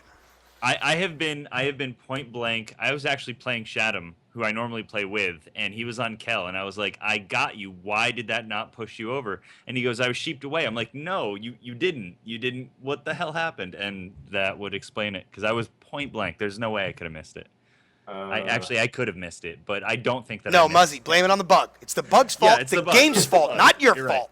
No, I This definitely is not a could have player missed skill it, issue here.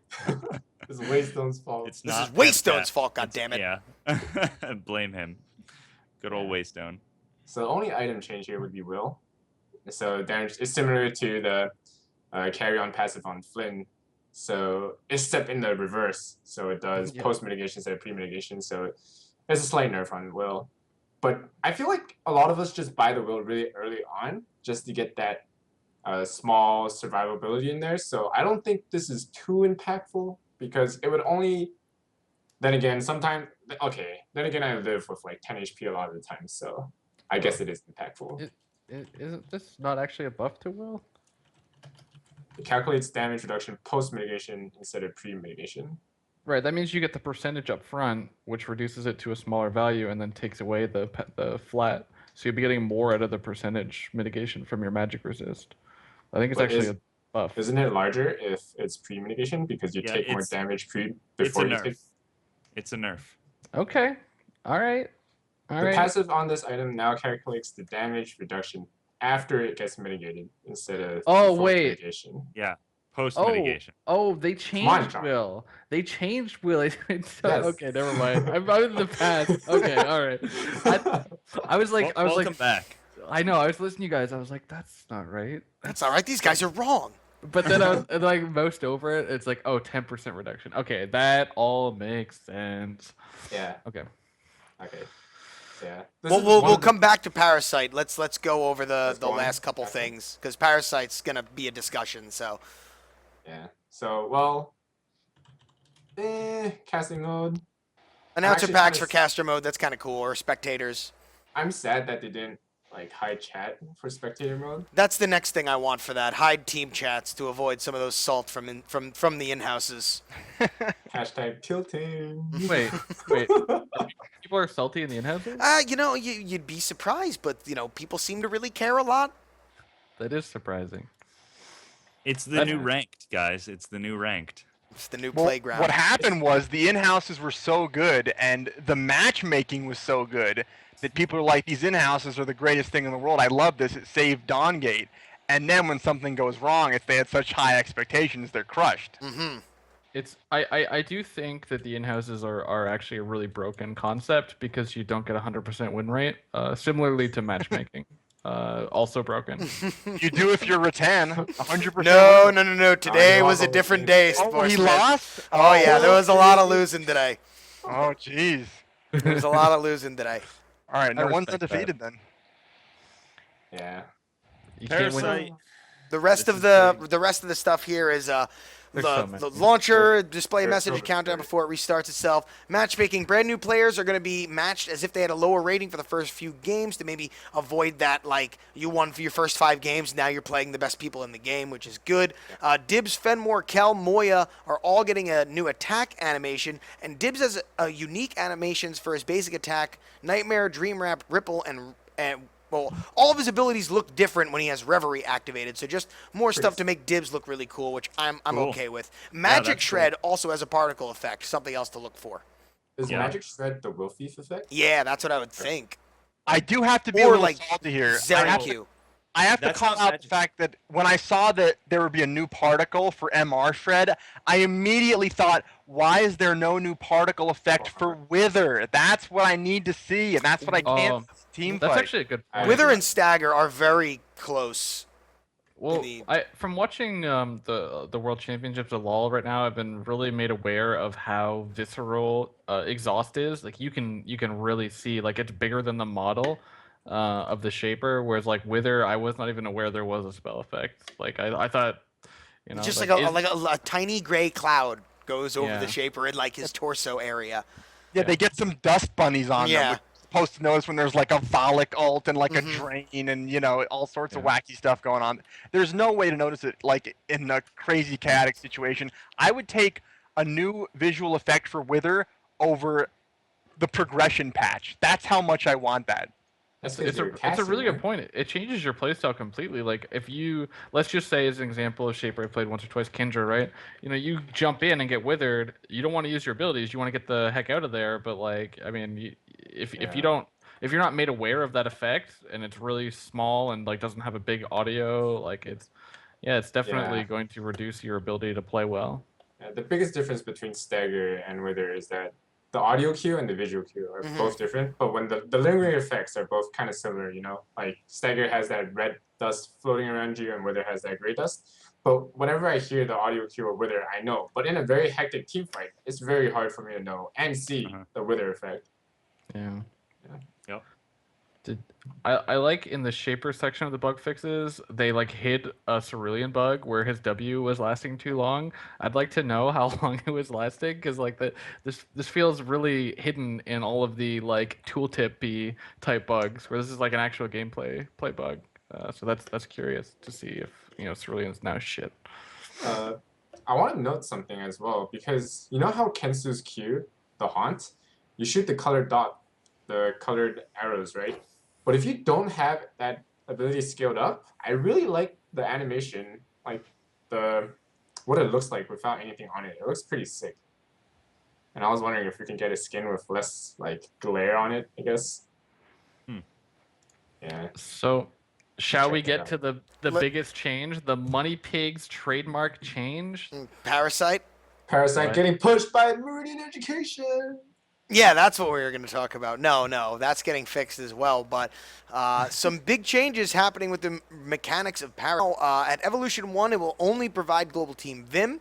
Evolution 2, it's Global Team Vim and a Global Team buff. And Evolution 3 now is the only place you're going to get Striders. You get the Vim, you get the buff, and you get the Striders, but you only get the Striders at level 3. So are we going to go back to the days of whoever jungler gets level 6 first is going to now snowball. force Parasite? Because that used to be a thing, and This that is could good. become a thing again. It was amazing. It was the greatest thing ever. Early, forcing people to team fight in the middle all- of lane phase because of an important objective was really, really fun Good. back in the day. So Yep. I am really excited about this change. it's essentially Dragon at tier 1. Mm-hmm. I mean, it is a very important objective now at tier 1. 5 minutes hits, you got to start thinking about pushing wards there as opposed to where you normally put them. So, or maybe no wards, and then people take the objective from you. So I think it's a really interesting change. Or Doc Holiday ward, and you get to ward the jungler's path and para. Oh, excellent. I mean, great. Just to extend the law comparison, I mean, I think it's really well organized here. I mean, Dragon is an early law objective, Evolution 1. Parasite is a mid-game law objective, where now you're going to get the Vim and the buff, and then now you're getting the Inhibitor as a late-game objective. And they've taken that same MOBA concept and now put it in, like, a logical sense in Dawngate. Like, all balance discussion aside, I can't tell you how this is going to affect the balance of the game, but from a clarity perspective, there is now never a quote-unquote bad time to take this major map objective, and just increasing that clarity is like an A+ change for me. Like, I'm really happy for this, and I know we've been kind of asking for it for a long time. So real quick, can you name the shapers that can solo Parasite at 5 minutes? Freya, Moya, Volek. Yep. Maybe Petrus? Maybe Petrus, yeah.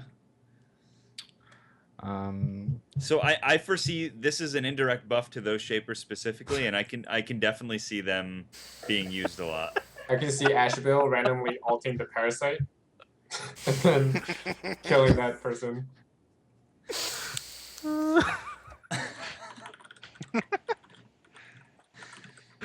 Wow. Anyway. 50. That's the beauty of Bob, man. We're all freaking trolls. Yeah. Even in our tournament games. Best team are the #1 trolls. Oh man. So one thing I am sad about this change is that I loved having tier 1, 2, and 3 Parasite Striders, because the art changed. You could see the evolution, you could see the power. I don't know if you guys ever actually looked at it, but the key is finally removed on the last one. And it looks really good to me. And so now we're only on the Strider. So now we're only getting tier 3 Striders, which it's kind of sad. I would love for there to be a different Strider for each wave for the 4 minutes until that's gone, so you could actually tell by the actual art of the Strider. I mean, something like that would just be an awesome quality of life increase, because now I already missed the 2 tier 1 and tier 2 Striders. The art was cool. I loved that had that giant stone key through its back. And anyway. This reminds me of when they removed respawning bindings, which was really cool. It was really unique, but they had to do it for the sake of better gameplay. So it's happening all over again, and I'm grateful. Yeah, absolutely. I mean, it's definitely a good thing that they're willing to sacrifice hard work that they've put in, because they know that it's not working and they need to move forward to a better setup for the game, better state of the game. So it's a really encouraging sign for Wavestone that they've repeatedly done that they've basically trashed their own work. Not trashed, but sure, they've done away with it for the sake of the game. They're willing to do whatever it takes to put the game in a better place. Well, you have to realize that this. Oh, go ahead. I was going to say, go ahead. Usually when we request a change on Money Pigs, we get it within a week, and we asked for this change 6 months ago. Oh, shit. I asked for this change when the first Striders came out. Right. Like, I mean, you guys are all praising them. I'm a little disappointed that it took so long. So, oh my God. But, I mean, all jokes aside, I'm kind of curious what their sort of process is, because, like, I think the community in general has felt pretty poorly about the Parasite evolutions for a long time. So I was kind of wondering, I don't want to be like, what took you so long? But I was kind of like, what were you waiting for? Because it doesn't seem like a massive change on their end. It's a good point, and I'm actually still waiting for the damn bindings to be more unique, because right now they're just boring old bindings. And I think something we discussed on my stream the other day, and I think it's an interesting effect. Bindings were crap before. They were so weak, you could just walk under them super easy, and you just it was free Vim never for die, the winning team, right? 100%. Exactly. And so now I think that, like, I mean, if you guys remember when it switched over, the switch was drastic. You walked under the binding, you're like, damn, I just got destroyed. Even 1 hit, and 2 hits, 3 hits. Now it shoots faster and hits harder each time. And so it seems like, holy shit, that was a huge update, and now it's really strong. And then after a while, you kind of get used to it. It's like watching TV alone at night in the dark, and there's no other noise. Eventually, you start turning the volume down, and eventually, it's at like 5 instead of like 200, and you're like, wow, it's still really loud. So we've gotten used to it. I'm finding that bindings are pretty pointless again. I've Yeah. seen some 5-man roams really early now because it's just so damn easy to do. After like getting a hope, that's all you need to get, or getting even just a discipline. All of a sudden, binding dives are a thing again. And it's not to the extent that it used to be, but coordinated binding dives should be rewarded. But I'm finding the sloppy binding dives working again, But at least in my level. the players are getting better. I mean, it's That's if you it look too, at if you look at WoW as a design example, like the earliest WoW raids were so difficult back then, but then became so ridiculously easy later on. Like the player base gets better, and when the player base gets better, those mechanics become easier just because people have trained and they're better at it. So Right. I come from a Dota perspective, like old school Warcraft 3 Dota, and those turrets are absolutely horseshit. Really? those turrets are just particle effects. That, Yeah, like, they're particle that had- effects, and they're like gold sitting on the map because when they shoot you, it's like Nerf darts. Yeah. So what do you guys think? Is it time to start trying to get the money pigs bump and try to make bindings a little bit stronger again, or? I just think had a it's really fine great the way it experience is. yesterday where I got dove by 4 people and got 2 kills. So as long as that is Nice. possible, Okay. I mean they misplayed it pretty hard, but like that's what Sure. should happen. I should Yeah, die if absolutely. 4 A people hit sloppy me. one shouldn't work. Yeah, Yes. yeah. If 4 people hit me, I should die. But if they do it poorly, I should get a trade. Like that's the way I think about them. And I feel like they're still in that spot. The only Okay. fear I have is if like in a mobility comp and like a high mobility creep, like it's pretty easy to juggle turret aggro. Super easy. Yeah. So I mean, like I could see a small buff there, being Well, okay. see what I think is Gassy should follow through with his statement from like 3 or 4 or 5 or 6 months ago. I don't remember when the bindings were updated, but it feels like forever ago at this point. He said, "Don't worry, the next time that we touch the bindings, it's gonna be to make them more unique. They're not gonna feel so normal." And so I'm hoping like with this power level that it's at now, and giving it that little bit of kick of creativity to make them feel good and different from other MOBAs and separate itself from other MOBAs so that it's in a different playing field. I would hope that would give it the power buff that I'm looking for to make them just a little bit stronger than they are now, because they feel just like- feel crap again. I feel like if you get a 4-man, 5-man tower dove and your team doesn't react, that's your own fault. No, it's your team's fault. It's not your fault. Yeah, Well, but it's also but your but fault. you have no control over it. You have There's no hope. control over your team. No, you There's could have. two You could have just situations, ran away. right? There's 2 Well, no, things. Right? Your yes, team you- didn't roam, and you're like shitty team, but you didn't back away, right? You Yeah, have to exactly. respect people's Everybody like, takes a little bit But of that's fault. the thing. But no, absolutely. But that's the thing. Bindings should be something that you want to protect, and if your team's not doing it, then yeah, it's your team's fault. It's your Yeah. fault because you didn't leave. That's how You I died. feel it. It's a valid Yeah. point. People should definitely want to protect those things. They I mean, should. they're They should. big Yeah. sources of them. To me, I think like from an art perspective, I'd like to see them apply some of the tweaks they were talking about doing to the map, where like mortal bindings maybe look a little different than spirit bindings. Yeah. And the way they're kind of, I don't want to use the word pushing the envelope, but probing the envelope, I guess, with vision. Like what's this new shape? Ronan. Ronan's ward is different. What if a Shaper's passive made the turrets different? I mean, like, is it that outside the realm of Oh, you mean craziness?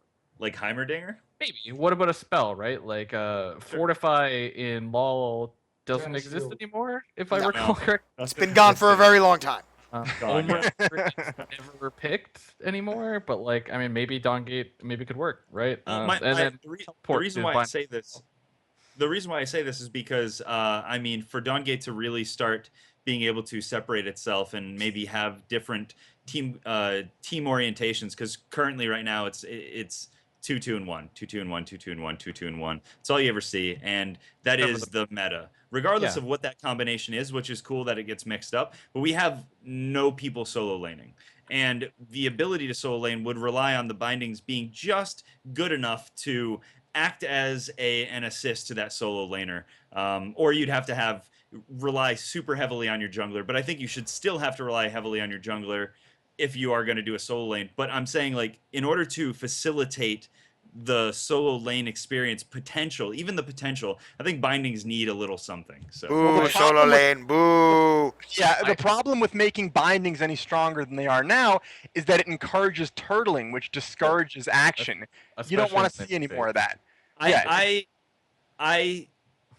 damn it. I honestly, It's a I honestly catch-22. think bindings are totally fine. And the fact of the matter is, it's first of all, you should be defending the objectives. The objectives should not be defending you. You know what I mean? It should. The team fight should be about the shapers. We have Guardian. Come on now, we have Guardian. Well, great. Then let the team fight go to the Guardian, and then that's much more interesting than a team fight at a binding, which is very stale. You know, there's not much going on there. Yeah, you can't really compare the Guardian fight to the binding fight because people are dodging CC, they're going for cores. There's a lot happening in a Guardian fight. Esports, what do you guys want? Do you want the only exciting times to happen at the Guardian, or do you want them to happen throughout the entire match? The most fun I have when I watch LCS is when they tower dive. Yeah. Exactly. So what if the bindings had a chance to fire off an ability or something? Chance is super bad. Of course, chance might be a bad word here, but my point is, I think that it could be made more unique because right now I think they're super boring. Okay. And they can't. This is an area where they can change then, right? potentially. Like I think their balance state is probably pretty spot on right now, but I mean they are just. I mean they're like chess pieces that sit in lane that fire really boring particles. The Archon's got his like throw effect, but they could definitely amp that shit up to 11. And we did see the potential art changes coming down the pipe, which is kind of cool. Yeah, they showed it on Art Stream Friday one time.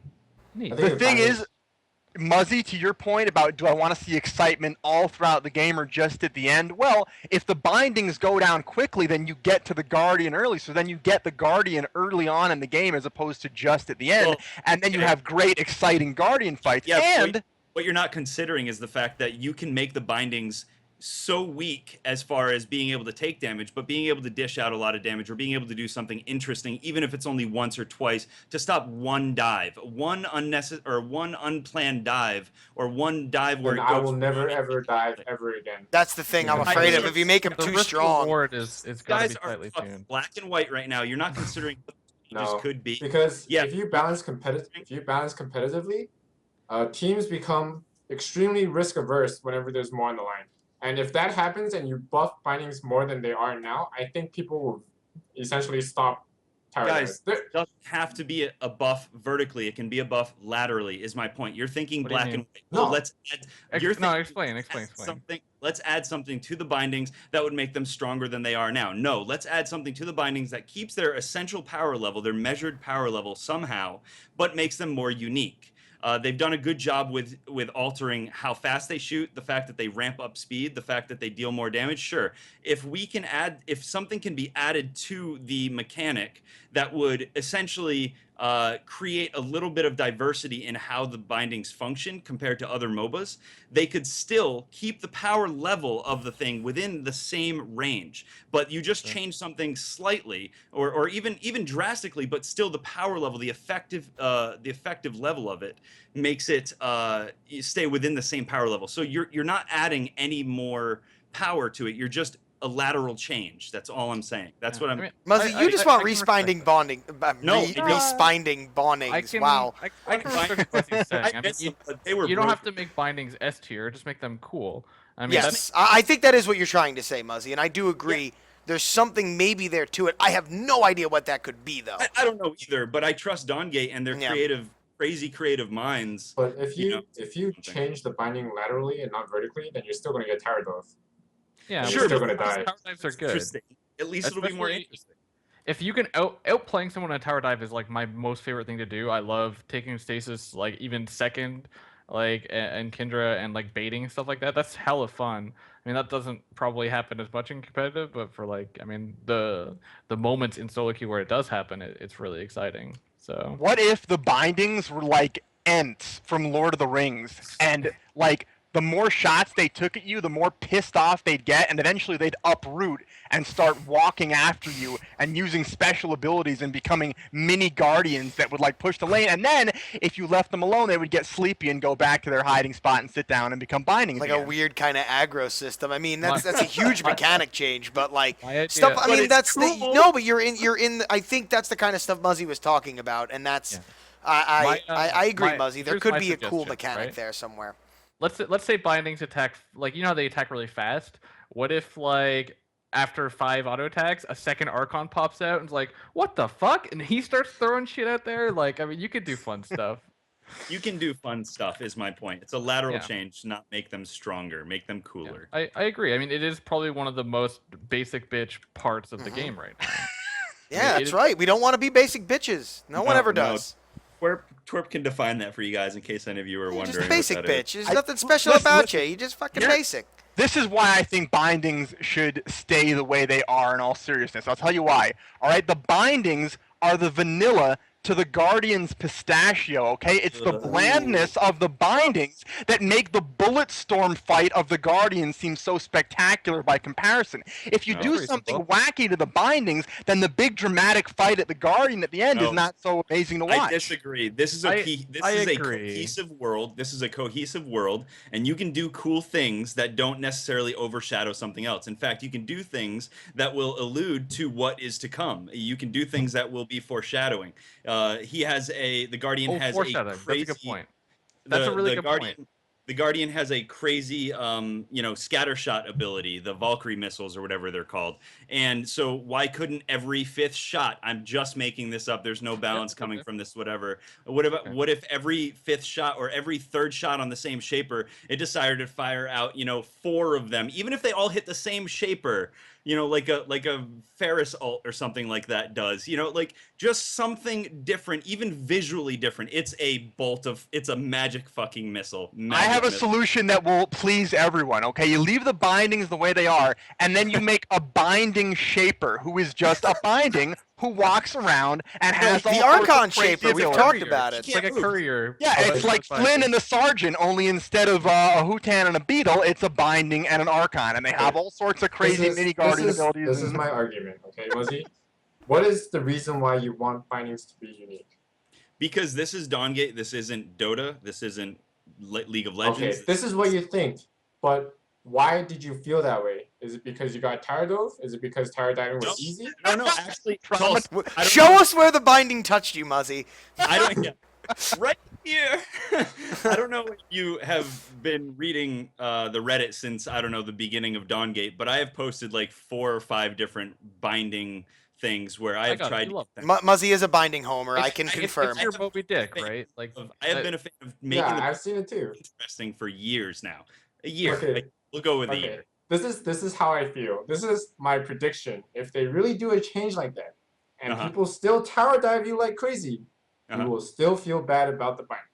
No, not entirely. Like I said, I think John made a really good point where if God bless him. Awesome. It was you where you said something about the power level being in a pretty effective area where you outplayed 4 people and got 2 kills and it felt great. And as long as you can do that, it's in a good place. So I think he's got a point there. And maybe what I was really getting at was I just want them to be more unique because they're just really boring. You just want them to be flashy. It's not and because that's definitely valid, right? What if, they increased the torches. They made the torches look better. That's a 100% valid point. I just wanted to backtrack very, very slightly. Sporesmith said something, and I forget exactly the context, but bindings being basic is definitely a comfort thing for people transitioning from other games. They're like your security blanket. So keeping them almost exactly the same as you see in every other MOBA is maybe like a really good thing, because like in a first-person shooter you're always shooting bullets. In this game there's always towers. It's like familiar to you. It's like the crosshair in your shooter, right? It's like I know what game I'm playing right now. It's a MOBA and there's a binding there and there's creeps, and maybe we shouldn't mess with that too much. And then Muzzy, you mentioned something about basically foreshadowing. I think that's actually a really important thing. But I do think they do that in the Parasite with the Parasite special abilities, which comes well before the Guardian. So like I think that's one of the things kind of Waystone does teaches well. players that hey, Yeah. this is a ground-oriented AOE damage. This is going to be just like when you see the Guardian do it, even for the first time or the first 5 times, you're like, hey, that's kind of like the Parasite thing. It's just a big area of damage on the ground, and I don't want to walk on that. So yeah, it's a foreshadowing type thing.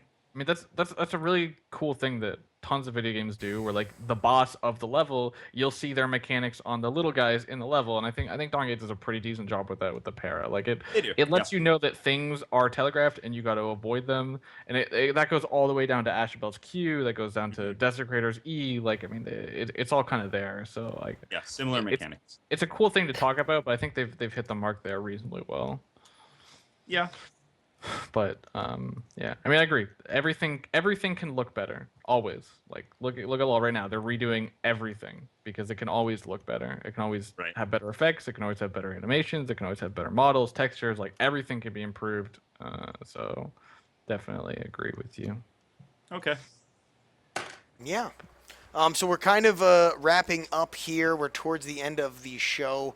I've got to get this finished before the 2-hour Magic YouTube cutoff mark.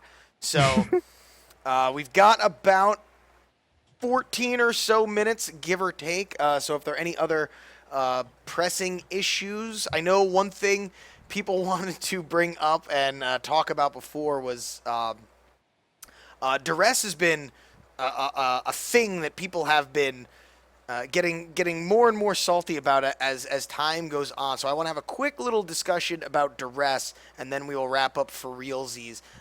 In my personal experience, I don't think one duress is necessarily bad or super overpowered. It's when, and we've been seeing this in the in-houses, me and Spore and McScrag and the other guys who have been involved in them, it's when people get that second duress on that second mage tactician or range tactician, that's when it really starts to get super, super cheesy. So I want to know what you guys think about duress and kind of what it's doing for the higher or just the meta in general.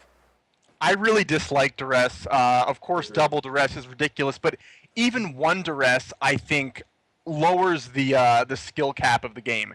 And what I mean by that is it freezes somebody in place so that you can land a skill shot. Take Calm, for instance. Calm can W in and auto you with duress, and then he lands his Q guaranteed. Now, his whole kit is balanced around the idea that that's a skill shot. It's not supposed to be a targeted ability. If Calm's Q were targeted, he'd be ridiculously overpowered. Well, at some point in the game, his Q does become a targeted ability. So it's like, in the beginning of the game, his power level is very manageable, and then you buy duress, and immediately, instantly, his power level just goes way off the charts. He like hulks up and becomes way overpowered just because of that one item buy. And it applies to so many different shapers, you know, Sakari and Dibs, and the list goes on and on. It's you know, they're fine before it, but then after it, they're monsters, and it's such a huge power spike, and it disrupts the kits, it disrupts the flow of the game.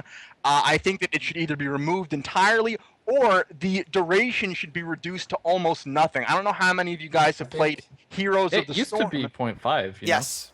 Yeah, I don't know how many people have played Heroes of the Storm, but there's a character, Muradin, in that game. His ult is a bit like Mara's ult, except when he stuns someone, he stuns them for a tiny fraction of a second, like a tenth of a second. And I'd love to see duress reduced to that, so it becomes an item that's designed to be disruptive with a lower cooldown, rather than, okay, I auto you once and you either blink or you die. Yeah. Right. I mean, it's an item in a weird spot, right? Because if it's a mini route, then might as well just take inevitability and get a slow. I actually really liked what Alucard said in chat there. Range shapers could get a reduced effects from it. That would be interesting. That would actually. I think it might be cool. Zekin brought this up a while ago, but I think it would be cool if you get duress once, you can't get duress for. That's like the cooldown on the cooldown on the duress doesn't start until you become out of combat. So it's like a well, I don't I'm know if okay I like with that because like then because right? I still don't like that because I will just combo you, run away, my team finishes you off. Next time I come out and pick on you again. Like, that's how I Yeah, feel. the pick potential is half of the problem. The problem is Exactly. you can't juke shapers that you should be able to juke. You should be able to juke Calm, you should be able to juke Dibs or whatever. Can't juke And an auto attack.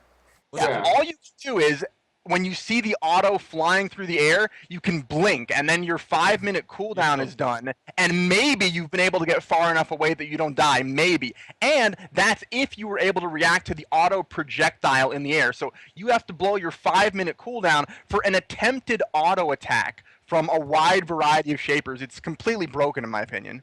And then the other problem with this is I firmly believe that for every offensive item you have in this game, you should have a defensive item that can at least somewhat mitigate what that offensive item does. But with the rest, there is no item that can potentially do that, even momentum. Because even if you do it to momentum, momentum is on a 30-second cooldown. You just wait 10 seconds, do it again, and they're boned again. But I mean, like, I don't know. I think the spell shield is a hard, well, not a hard counter, but it is the yin to its yang. I mean, yeah, Not with the amount of seconds. CC in the game. Yep. Yeah, but I mean, don't put yourself in a position to get rooted 10 seconds later. I mean, like, that's kind of the drawback. But if you do that, then you lose map position, and they get position on I you, understand. and that basically translates into objectives.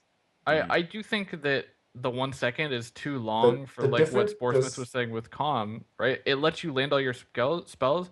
They got rid of that for Zalgus. It was too easy to knock somebody up and get a free combo. So like 1 full second is I think just maybe a little too long. I like it the way it was hate before. how the cooldown ticks down for every auto attack, because I did a build today on test where I went Vengeance, Fate, Duress, Nice. and I snared Viana 3 times in 6 seconds. That's insane. Actually, you can, if you have 300 haste on, I mean, I did it on Frey, you have like Fate plus Duress and whatever the rest of the build was, and you can literally get a stun every single second. So it's 3 auto attacks per second with the shards from the Fate that actually do reduce the cooldown but don't apply the Duress, obviously. They don't actually apply the root. You can get a root every second. And that's pretty nice. broken. I think like a shaper specific cooldown would go a long way to making duress better. Where like it was like you mentioned before, Tulse, where it's like if you've been duressed, you can't be duressed again for 10 seconds. And I know that still opens up other kinds of problems, but you know, like I was floating around ideas like, okay, 1 duress per team, but that's not fun. You don't want to limit people from doing things. That just sounds kind of lame. I still just don't like the item because it removes everything that I enjoy about this game.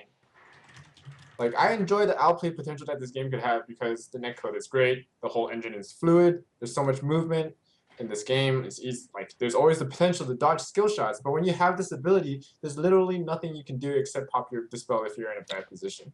Yeah. The other case is that you always get Duress second item on any ranged support in this game. Pretty much. And getting this as a second item is like 15 minutes into the game, and chances are you're level 10 as an 80 carry, and your Dispel will always be burned. Someone got it in 8 minutes in one of the in-houses today. I think it was Merc on Mina, because he ended up getting like 4 kills on Mina early game. I mean, he was getting all of the last hits, but regardless, it was like, wow, 8-minute duress, this game is over.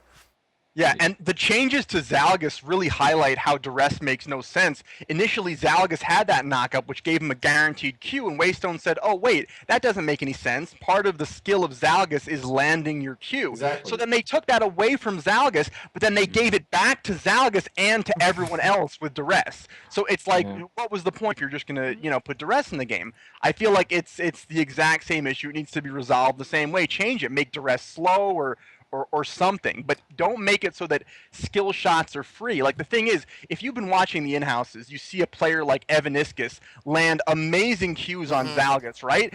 But then, as soon as it gets to the point in the game where everyone has a duress, his Qs are no better than anyone else's Qs, because everyone's Qs are guaranteed once they get duress. So until that point, his Zalgus is way better than anyone else's, and then after that point, he's the same as they are. What if it applied similar to Vayne's W in Law, where you had to auto attack somebody 3 times to proc it, as an example? Like, you would have to work a lot harder for your roots, but it would still be really good in a team fight when you had time to actually hit 3 roots. I mean, again, you'd have to have some sort of that internal cooldown either per shaper or on the actual item, because you can get 3 attacks in 1 second fairly easily in certain builds, meaning a root every second anyway. So you'd have to have the shaper specific cooldown or the internal cooldown on top of that. See, I like duress as an item if it was a niche pick. I don't like now that it's become it's such become- a flavor yeah. of the month. Especially like when your team's snowballing and you have two, it's like root dead, root dead. Like it just snowballs fights really hard. And while Yeah, maybe exactly. a Grace could snowball a fight just as hard, it's like it's way more obvious when duress does it. It's and- just making stale gameplay, and it's making Yeah, things and from a static. Like competitive- there's no reason not to play ranged tacticians because you're gonna get duress second item. It's like, well, if you play Renzo, well, oh, you're not gonna be able to get a duress, and I don't know if I really want a Renzo. I'd rather have Amaranth or King of Masks or Tess, and it's like, There's another reason too. Like the team that's behind, duress is kind of a shit useless item because you can't make that pick. So all you have is a tanky King of Masks who does absolutely nothing. And then It's across just the more map, heal at that point. right Yeah. across the map, the team that's up 4 kills has a duress on their King of Masks, and they get the pick and they get a kill. And in solo queue, I fucking hate that build because like if we're behind, we're in the mid game. Our AD carry's got like 2 items and they're both blue. Our tank or our King of Masks has 1 purple and like half a duress, and it's like our team has no damage, and even if we got that pick, it doesn't matter because we can't kill anybody. And it's like, man, I sure wish I had an There's Amaranth on my also team one right the other now. thing they could do is give it the impulse treatment. Give it basically no stats, and you're only paying for the passive. Like, why is I would impulse? still buy They'd it. still buy it. Yeah, They'd still I buy guess. it. But it does give a lot of haste. Like, if you look at Impulse for, like, what Impulse does utility-wise and what Duress does utility-wise, they're kind of in the same class. You know what I mean? One is for the range, one is supposedly for melee. Like, that's the dream. But, like, Impulse, like, look at the stats on Impulse. It's like, It's 10 Heal as power, well. 35 haste, 5% movement speed. That's similar to 45 haste. yeah, I guess 45 haste is still good, but If you would still buy Zeal the is an duress. example of an item that has literally 0 stats. yeah, there you go. Zeal is, I was thinking Impulse had more Yeah. stats like Zeal. I didn't realize it gave that much haste, but either way, Oh wait, no, Zeal has more stats. It's Fury. more? Oh. Well, it's got Well, we're all 30, idiots. 5 power and health. That Wow. really interesting 5 power mark there. Yeah, like, why? Just give me that whatever is equivalent to the power. Just put it into the haste, and it'd be even a Well, better I mean, that's the item. thing. People who want duress really want haste, and AD carry doesn't get a lot of Zeal, even though that's like a really cool item for some of them. So like, yeah, I don't know. It's, I feel like from a competitive view, just because duress is there, it promotes kiting comps or protect the X comps way more than people that make those flashy plays and like cool plays. Yeah. So like pick comps will never be viable against, let's say, comp dips plus X plus Y plus Z comps, because once they get the duresses, the pick comps naturally with maybe an assassin pick will be entirely shut down. And as long as you can kite, let's say you have a Vex in there, the Vex will virtually always be untouched. Yeah. So, like, it's just so bad from a competitive view. It also promotes. Okay, I don't mean to say this, but like the wise words of Evaniscus. Like I respect the guy, and like what he said was very, very true. He was like, I can't wait for duress to get removed, so all the shitters will be gone. It's a crutch for a it's- lot of people. I mean, it makes it's you a so good tactician true. once you get it. Well, Exactly. it makes everybody a Zalgus. Like, oh, and you're not moving. Oh, Yeah. and you're not moving. Guys, I don't want to cut everyone off too much, but we are rapidly turning into the 2-hour YouTube pumpkin. God bless. So just real quick final thoughts, if you guys have them. I want to thank Sporesmith again for coming out. Be sure everyone, if you have a team, sign up for the Sick Note Invitational on October 11th. Well, that's when the tournament is. If not, you can follow Sporesmith on Twitter at SmithyDOA, and I'm sure you'll get more updates via there. Guys, you just want to say your goodbyes real quick? See ya. Thanks, Sporesmith. Thank Yep. you. You're welcome. Thanks How for coming. gracious of you. That would thanks be for having me. hilarious if Sporesmith, if that was actually your face and you held it there the entire time and now you started moving around. That would have been Just the best kidding, troll guys. of all time. Yeah. The ultimate long con. All right, but we are rapidly approaching the end game mark. So thank you all again for watching. Always appreciate you guys coming to watch and support us here on the Money Pigs. Be on the lookout. We'll be hosting more in-houses in the future. Until then, see you later, bozos.